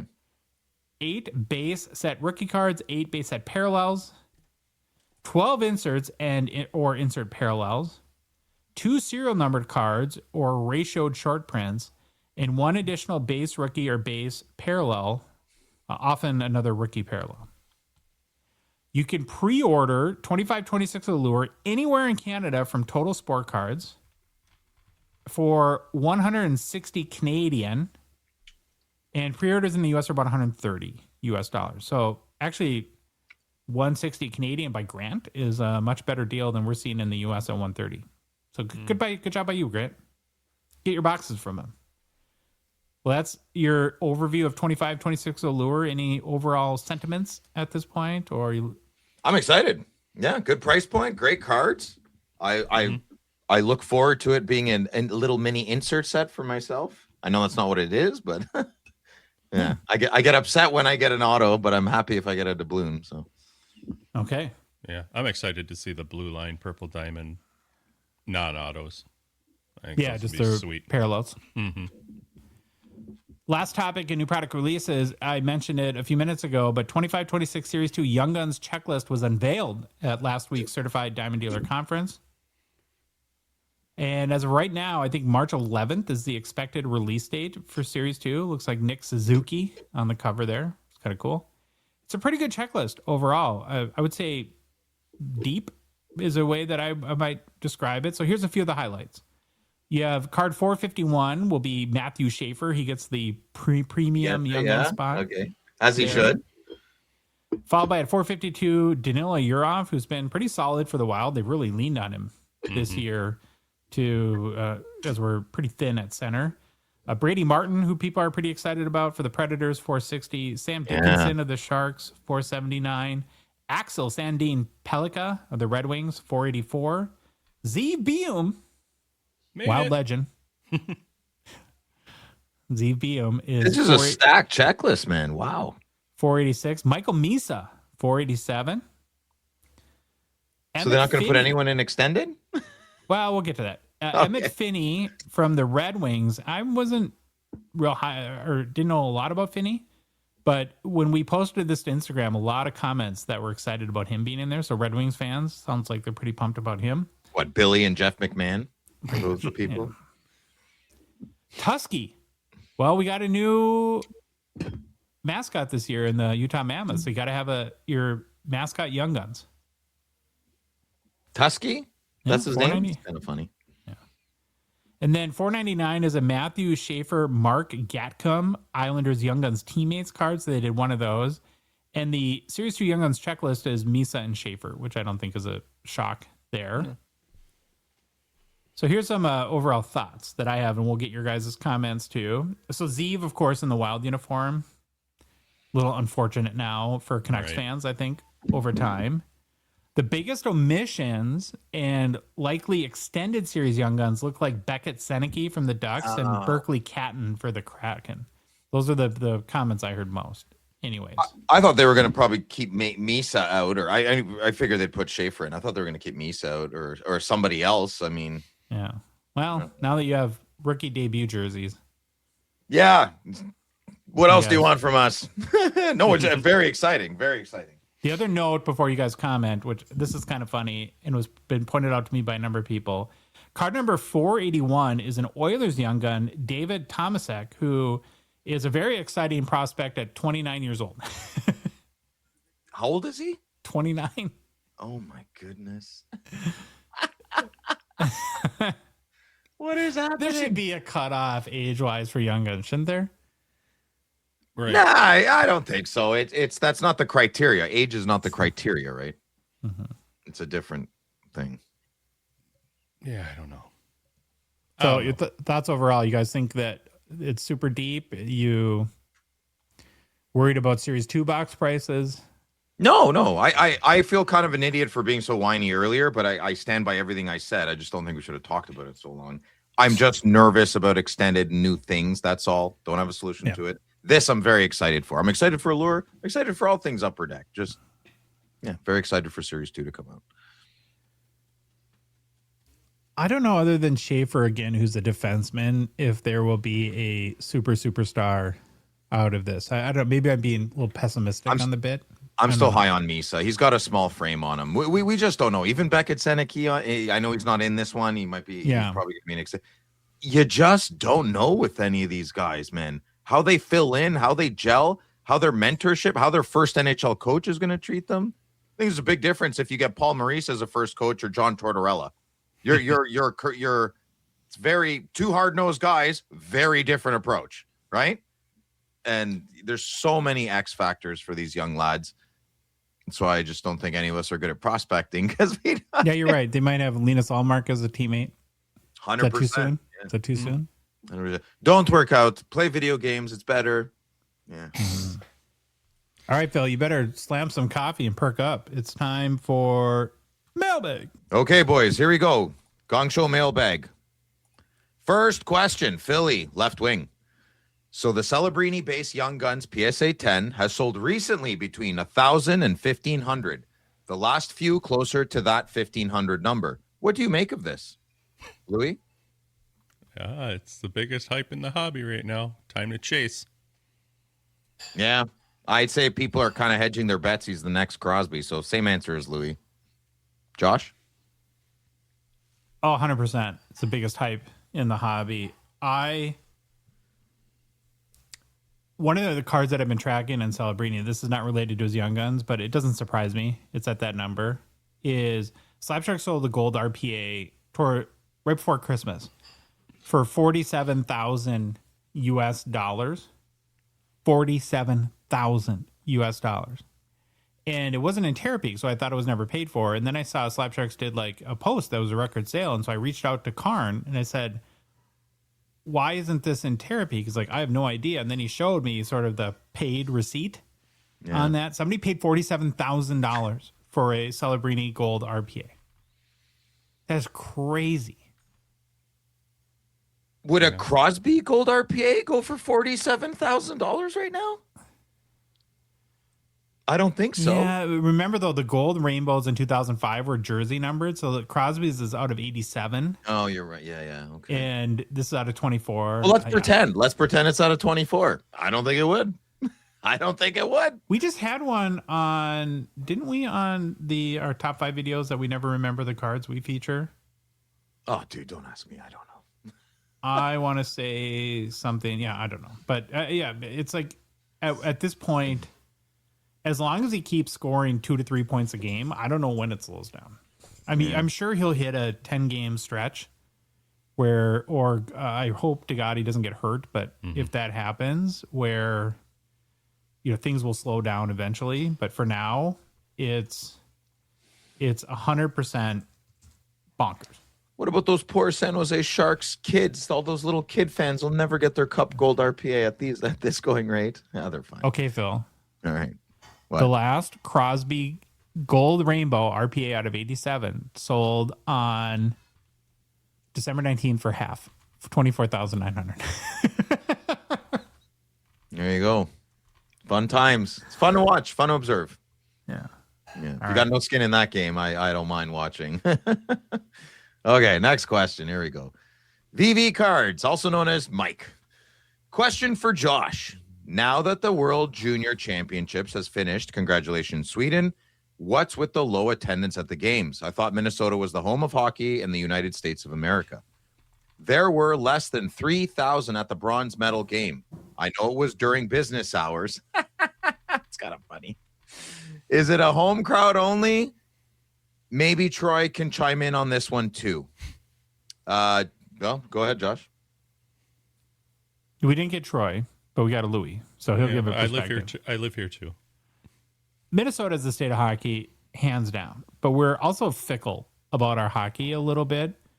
We're very centric around high school hockey and then college, which has waned a little bit, and I'll get to that in a second, and then the Wild. Juniors are not a big deal here in the U.S., and so I don't know how much the World Juniors resonates with the U.S. audience to begin with. I think it is growing a little bit. I don't know. I just don't know. And it maybe as more and more good Canadian players like Gavin McKenna start to play at U.S. college programs, maybe that'll increase interest. But all the games we went to in the preliminaries were sold out. So I don't know. And I don't think the early exits from Canada and the U.S. help much. Oh. Louis, what do you think? Josh just said it with the exit of U.S. and Canada didn't help. But Canadian attendance was down too. Any reason why your flock of seagulls wasn't coming down that you know of, Phil?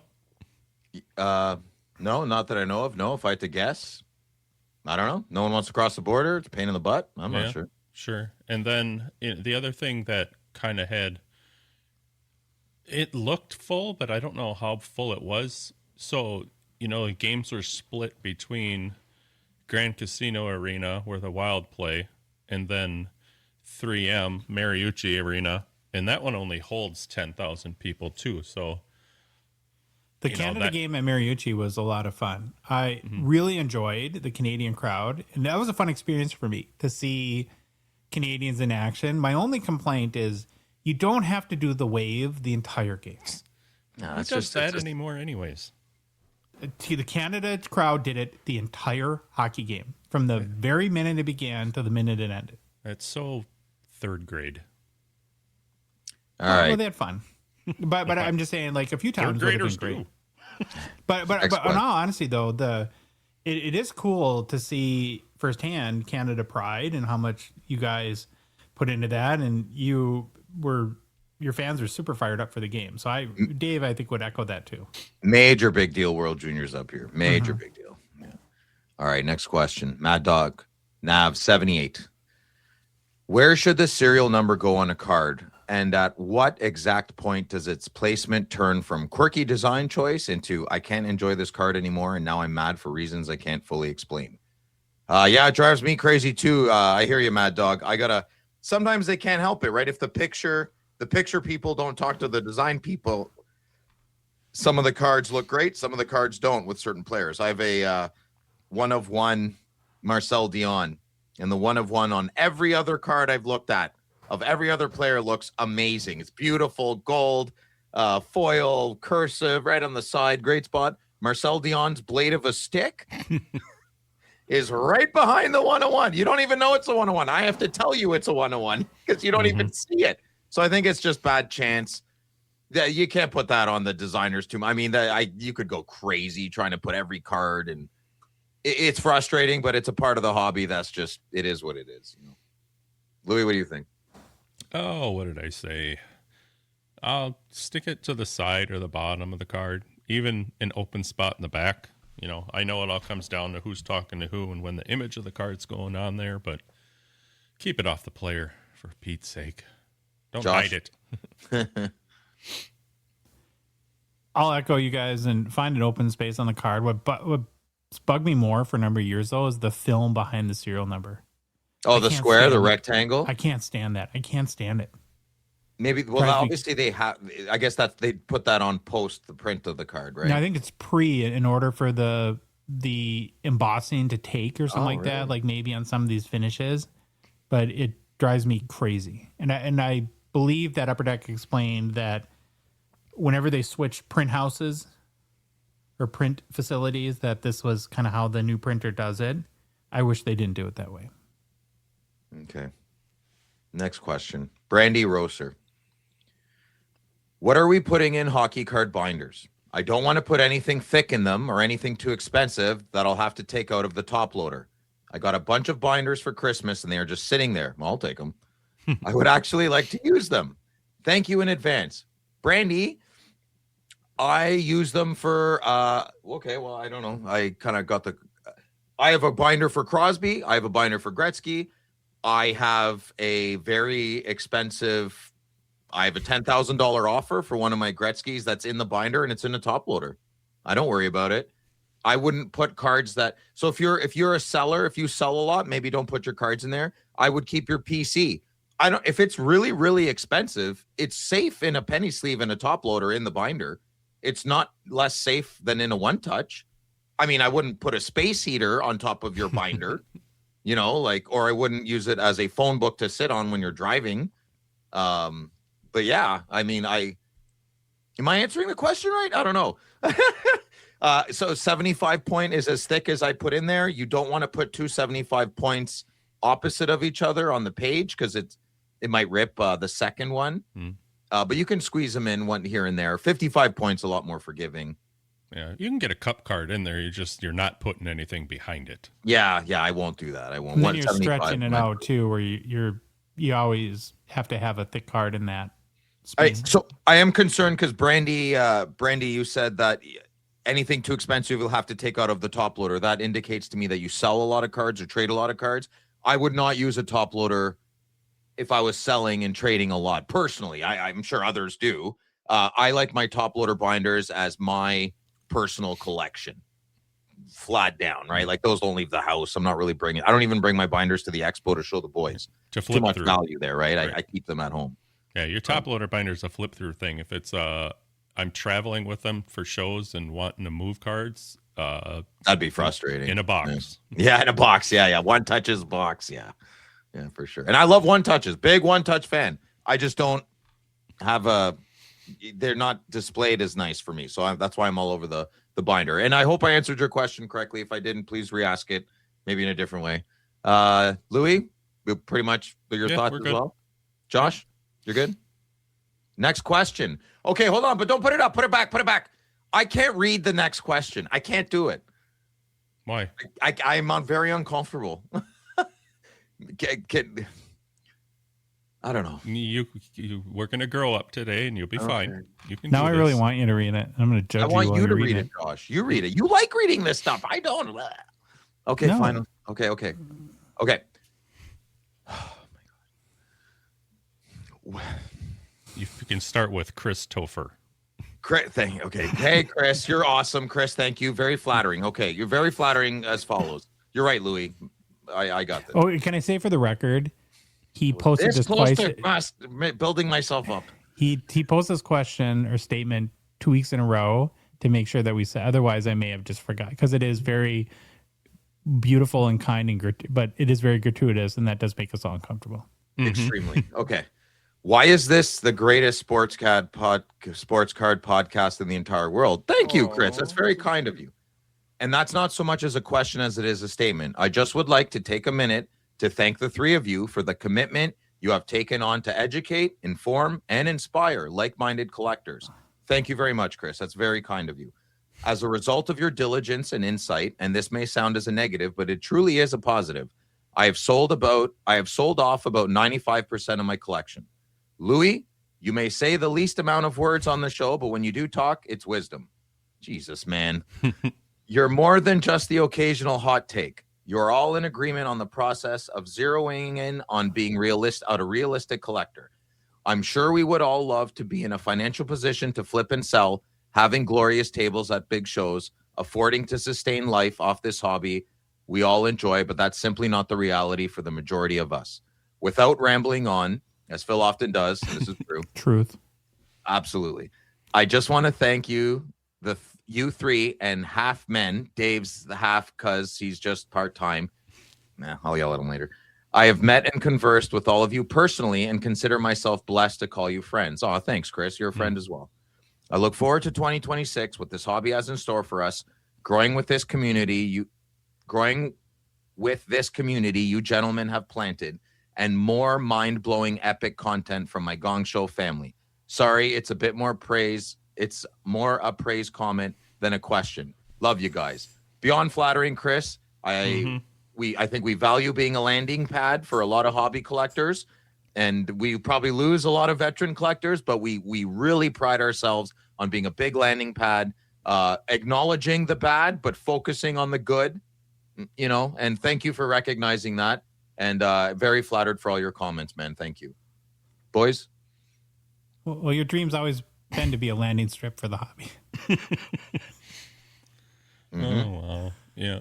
Yeah. What do you say about something like this? It's very humbling, of course.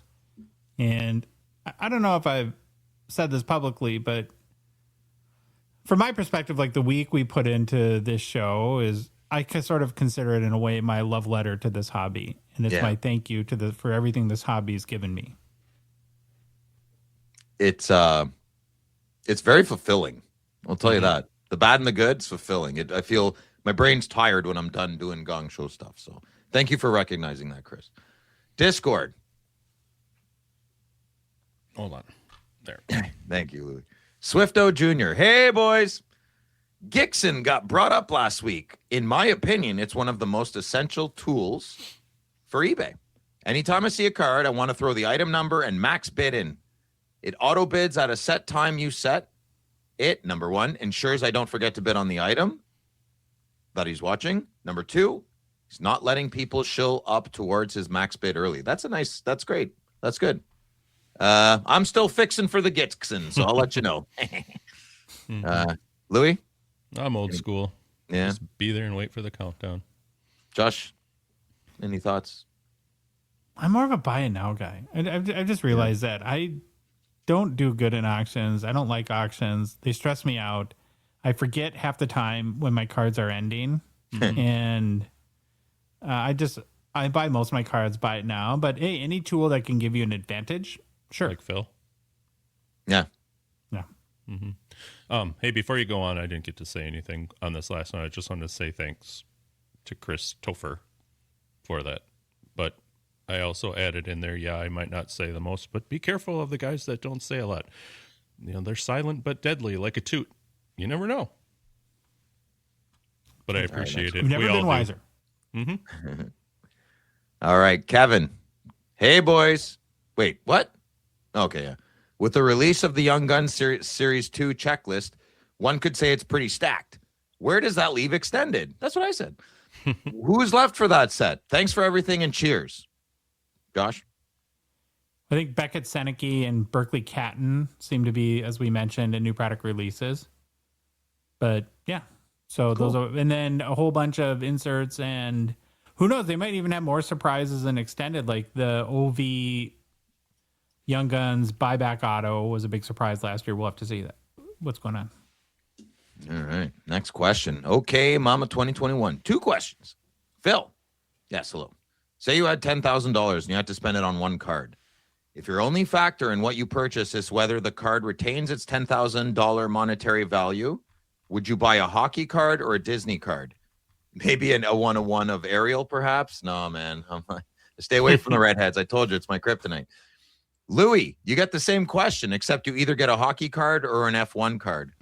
Sorry again, Phil, for making you read so much. This is normal. Oh, wait. Yeah, you did give me 2 questions. Yeah, apology not accepted. But I will answer your question. A Sorcerer's Apprentice Topps Chrome 1 of 1. I don't know, man. Probably don't want me to finish the sentence. I'll leave it at that. You'd rather have that than the green PMG Crosby? No. I'm not foolish. But okay. You picked a wrong card. Yeah. You pick something else, I'd be like, ooh. I would trade a lot for a Topps 1-of-1 Sorcerer's Apprentice card. That means the world to me. I don't care what anyone else thinks about it. Okay, Nick or Louis, your turn. Everybody's beating me up about this F1 thing. See, out of the guys I collect, though, there isn't a card. Well, there's maybe pretend. one. Huh? There might be a Madonna shield that would be like a real shield that would be 10 grand. Or I'm no? thinking more of the Brodeur probably shield. Oh, fair enough. Yeah. I'd have to probably do the Brodeur just because, but I mean, sky's the limit with it. 10 grand in an F1 card out of like the Dynasty set is nothing. So I'll take the Brodeur. All right. Next question. Fun fact for you boys. Lego is a highly successful investment opportunity. It appreciates in value over 90% of the time. And there are studies that it shows it is a better investment than gold and stocks. I don't know about the precious metal one. Hearing all of this, would you consider investing in Lego? For your information, licensed themes like Star Wars and Marvel always appreciate more than unlicensed themes. Sorry for making you read so much, Phil. But when you write, sorry for making you read so much, I'm reading more. I think she's doing it on purpose, or he's doing it on purpose. That's funny. Good job. I like it. I love Lego. I do not want to invest in things other than myself anymore. I'm done. Am I wrong in saying that Lego is a Canadian company? I don't know. I love Lego. Who doesn't love Lego? Louis, you're a Playmobil guy, eh? A what? Mobile? Playmobil? What's that? Oh, it was the little kids Legos. Yeah, the little kid Legos. Oh, I need the big blocks. Oh, okay. You went the other way. Okay, fair enough. Duplo. I'm a Duplo block guy to this day. It's a Danish company. So it was founded in Denmark in 1932. Oh, the Vikings. Mm-hmm. Yeah, that's good. Okay. Love well, I answered it. yeah, Louis? we're good. Yeah, Josh, you got some? He didn't ask me. Oh, well, he didn't ask I'm me out. either. He usually skips No, us. he did. He asked you. He said Louis. What? When? No, he said Louis and then said I'm more of a whatever block I wouldn't. guy. Yeah, I wouldn't invest in Legos. I don't. I think that It's tangible. Josh likes internet stuff, office stuff. He doesn't like tangible things other than cards. I would go heavy into NFTs. Digital Lego. Just kidding. Digital Legos. Can I market it? Can I put a banner? I honestly think the best way to make money collecting is to not be an investor. Ironically.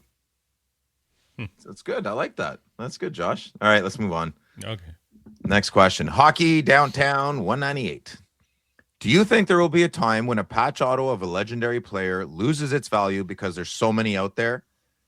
My main example, come on, man. My main example is Patrick Waugh. I saw a ton of high-end Waugh at the Fall Expo and saw his stuff for sale a lot on eBay and social media pages. Right now, they seem to hold value, but I feel down the road it's going to end up only the rarest of the rare that are still worth a significant amount. Just curious about your thoughts. Well, I just started collecting. I didn't just start. I've collected Patrick Waugh my whole life, but I bought my first real patch auto of Patrick Waugh within the last few months. I gotta be honest, man. I don't see that many. Oh, Colorado, yeah, maybe he does have a lot out there. I'm sorry. I think that's the distinction, Phil. Yeah, so I only collect the Montreal, and just quickly to answer his question, I do generally believe I didn't agree with your original example of Patrick Waugh, but I do agree with your overall example. There's too much, and I think the special ones are going to matter. I'm very happy with the way I buy my patch autos. I feel like I got my finger on the pulse of what is relevant and what is not. And I think that comes with time and experience. Okay, Josh? Well, can we use that? So here's how I will answer this question. I think of the current Legends, this won't be a problem. Legends of tomorrow could be a big issue. Let's look at your Patrick Waugh example. Let's say anyone similar to you and I, where we strongly, strongly prefer Patrick Waugh in Canadiens uniforms. So he was with Montreal from 1986 to 1993. That's 7 years. Oh, 1995. I thought it was. I could be wrong. Go ahead. 1993, 95. So let's say 7 to 9 years, something like that. Whatever it was. at that time, I don't think they were using a different jersey every period. I think they would go multiple games in the same jersey. And I think going forward, like if you think about, okay, the current amount of Patrick Roy jersey cards or patch cards that are out there, how many game used Montreal Canadiens Patrick Roy jerseys are left? I can't imagine there's thousands of jerseys left. And so going for how many Gretzky Oilers game used jerseys are left that aren't $1 million and that people would be willing to cut up. Now, going forward, let's say Macklin Celebrini turns into a Sidney Crosby 2.0, and we're in the era where now Upper Deck is working hand in hand with the NHL to acquire jerseys, and there's 3 jerseys a game for the next 20 years. Then you could have an issue down the road. I still say there's a lot of Patrick Roy Avalanche. Yeah. Keep buying them, though. Leave the Montreal ones for me. Fair. Yeah. Good answer, Josh. Louis, anything to add? Nope. All right. Instagram. Chris FL cards _cards. Could you do a rundown of the biggest Macklins that haven't been pulled or surfaced yet? Yeah, Josh would love to. Josh question. Go ahead. It's impossible to know, but as I mentally went through my own memory bank. Oh, God. Yeah, scary. I know the shields, I think, have been pulled. The exquisite, the black 101, I know. I think most of the biggest Celebrini cards are out there with the exception of the gold outburst 101, which I think is sort of an appreciated current hobby topic. With all the ballyhoo boys around the gold outburst 101s, we have yet to see a really big Young Guns gold outburst 101 hit the market. I think maybe Lane Hudson was probably What? We don't know where the Celebrini Young Gun gold outburst is? No. I thought it was sold when I was at the Quebec City thing last year. No? No. Oh, it's an e-pack for sure now. No Bedard, no Celebrini, no Demidov. Yeah, that's interesting. So, yeah, I don't, but. Well, someone's in for a nice payday. Oh, man, it'd be nice if one of us three. We'd never need sponsors again. Yeah. If a gold cup RPA is going for about 50 grand now out of 24, do you think would you still pay his gold outburst 101 it sells today? Does it sell for more or less than 500,000 US? Oh, I think less. I don't know. Who knows? I would want my payday from an auction house. That's what I'd be funny. I'd be having fun. I'd be like, so Karn, how much you want to pay me to put it with Slab Sharks? And then I'd be like, hey, Ken Golden. Actually, I probably wouldn't call him. I don't know. Maybe I would. Money's money, right? And then, see what because Josh, you told me to do that. You're like, no, auction houses pay you to list. I didn't know that. Yeah. I just got to hit the card now, and then my plan can come to reality. Next question. Instagram, the ultimate playmaker. Upper Deck announced the debut 101 patch as well as the jersey patch auto to their jersey number in extended. How do you guys think these game used rookie patch autos affect the markets on the non-game used rookie patch autos? Louis, what do you think? Well, more of one thing, if they keep going one direction, is always going to force out another one, right? At some point. You think, Make it not as popular? I don't Josh? know.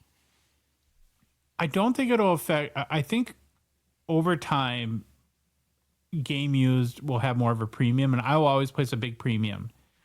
When I have expressed that sentiment, though, in the past, people have reminded me, and I think they're right, that when it comes to Connor McDavid, there are no game used RPAs. So it is what it is at that point. And I do agree that the player will trump the memorabilia. And I might be evidence to that. I'm a very peculiar collector. It doesn't really bother me if the player played with the jersey in the game or not. I would much prefer it. Yes, I'd even pay a premium for it, but not much of one. I just want my hockey card to make my eyes happy. And that's why I collect the cards. Not so much for the merit of the patch, I would say. Which is weird. I would think I would normally my personality, I think, would dictate that matters a lot. I just want a nice looking card, man. You know. Okay. Last question. Sure. TC's food blog, dude. I'm starving. Trust me. Excellent. We'll end on this. While working on my USA World Junior Alumni Young Guns collection, I noticed Adam Clendenning has 2 young guns. One is from 2014-15 Upper Deck 2. He is on Chicago, and the other is from 2014-15 SP Authentic with him on the Canucks. Do you know any other players with 2 young guns? Would you want a player to have 2 young guns? No. For example, what if Zeev Buem got a second one in this year's extended series where he is on the Canucks instead of the Wild? Oh, maybe I do want one then. Love the show. Go Wings. Hey, that wasn't nice. Go Sens. I don't know. And I really like your idea now. I immediately hated it, but now I like it because you throw it in. Maybe that's what extended should be for, right? Extended should be for new updates. Like Oops Young Guns? Well, they didn't know. Oops means you made a mistake. Upper Deck did not make a mistake. It's just they have to correctly put the player with the correct team and card, right? There's no mistake being made. It's just you bastard agent. Why'd you trade him now? Don't you know we have Series 1 being released? That's my answer. Louis, what do you think? It looks like Nick Bonino received a Young Guns in 2010-11 in Series 1 and another one in Series 2. Different teams again? I didn't get that far into it. Don't take this as 100% accurate, and I can't even say this other guy's name, Jordan Krestinovich. Don't even know who he is. Back in 2000, 2001, and another one in 02, 03. I don't know. No clue. Do you like the idea overall, though? Of having multiples? Yeah. No. I agree. I think it would run amok. That would be my worry. And now you've watered down the Young Guns. It is what it is. One is one. You'll have the Zeev thing is unfortunate, but yeah, it is. It's just the way the cookie crumbles every now and then, though. Personal pickups. Philip. Bobkiss. You went to a card show? You didn't buy any cards? I bought cards. Oh, I'm just being cagey. I got here like 5 minutes before we started. I wouldn't even feed Louis. Louis wants the cards the day before. Like 5 minutes before the show. Oh, that's yeah. All right. Thanks, also, Phil. next time. Don't worry. Also, there's always next time. Yeah. Baba Louie, what has hit your mailbox in the last few days? Well, when we were talking about things we're trying to, how collecting for the next year and stuff, I did say I need to complete some things before I keep going after other stuff. So I got a pink and orange 23-24 Dazzlers, Nico Hischier. So I'm trying to complete his Dazzler stuff. I think I'm just missing the black now from this one. Oh, the black's the best, dude. Yeah. So nice. Yeah. So I got to finish that off, and then I got to finish off, or I'm working on finishing off. What are these? 24, 25. I know there's more. A few more years. There's a gap in a year, I think. But which is the year on the side? Is that 23, 24, where it says Dazzlers on the side? That's like 24, 25, I think. Oh, right. That's my favorite. Even better than this year. Well, I like it more. Yeah, that one. I love that. You gave me this black one. Oh, cool. Okay, there you go. Oh, so I have thanks, that, Phil. but I needed just the black from 23, 24. Yeah, they're nice. But the one you're holding's the best Dazzler I think of ever. Yeah. Oh, dude, so sick. Yeah, they're cool. They're dazzling. Yep, that's where I'm at. I had one pickup.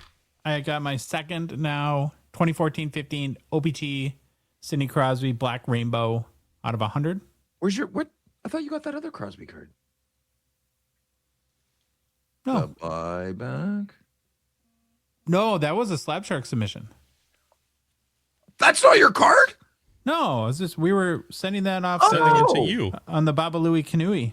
Oh, I'm gonna bid on that card then. I was like, Yeah. oh, That was the Madigan. point. Oh, Give me nice. the heads Okay. up. All right, good. Get some food in me. I'm back in a good mood. Look at this. All right. These 2014 O-Pee-Chees are a fantastic design. The year before is nicer. I really think that. You don't think so? You're I allowed. think so. Oh. Hey, everybody can have their own opinion. I got another Crosby card. My offer got accepted today. I'm very excited about. I'll tell you after the show. Okay. Jeez. Well, tell the people. Tell the good listeners. No, because I got to save it for personal pickups. Got to have some secrets around here, Philip. All right. There's no more questions. Oh, wait. No. Yeah. Never mind. We finished. Your battery's at about 2%. Yeah, I'm not doing well. Okay. Well, just before we go, did you have fun? Yeah, I had fun. Yeah, it was Okay, good. If you liked the episode, please leave a rating and review on Apple, Spotify, whatever podcast app you listen to us on. If you love the show, if you love all of us, some of us, maybe even none of us, but you want to support us and chat with us on the Hockey Cards Gongshow Discord server and all our friends there, please consider a $5 a month donation. Join our $999 support level tier on Patreon. Link is in the show description, our Instagram, TikTok profiles, and our website, hockeycardsgongshow.com, or on Patreon's website directly, patreon.com. All you got to do is search for Hockey Cards Gongshow. We are on social media. Follow The Gong Show on Instagram, Facebook, TikTok, Twitter, and YouTube. And boys, the Hockey Cards Gong Show podcast is a production of Dollar Box Ventures, LLC. Have an awesome start to your week. We will be back with a great show on Thursday. Baba Louie, take us up. Bye. It's the Gong Show. We're dropping the facts. Hockey cards on fire. No holding us back.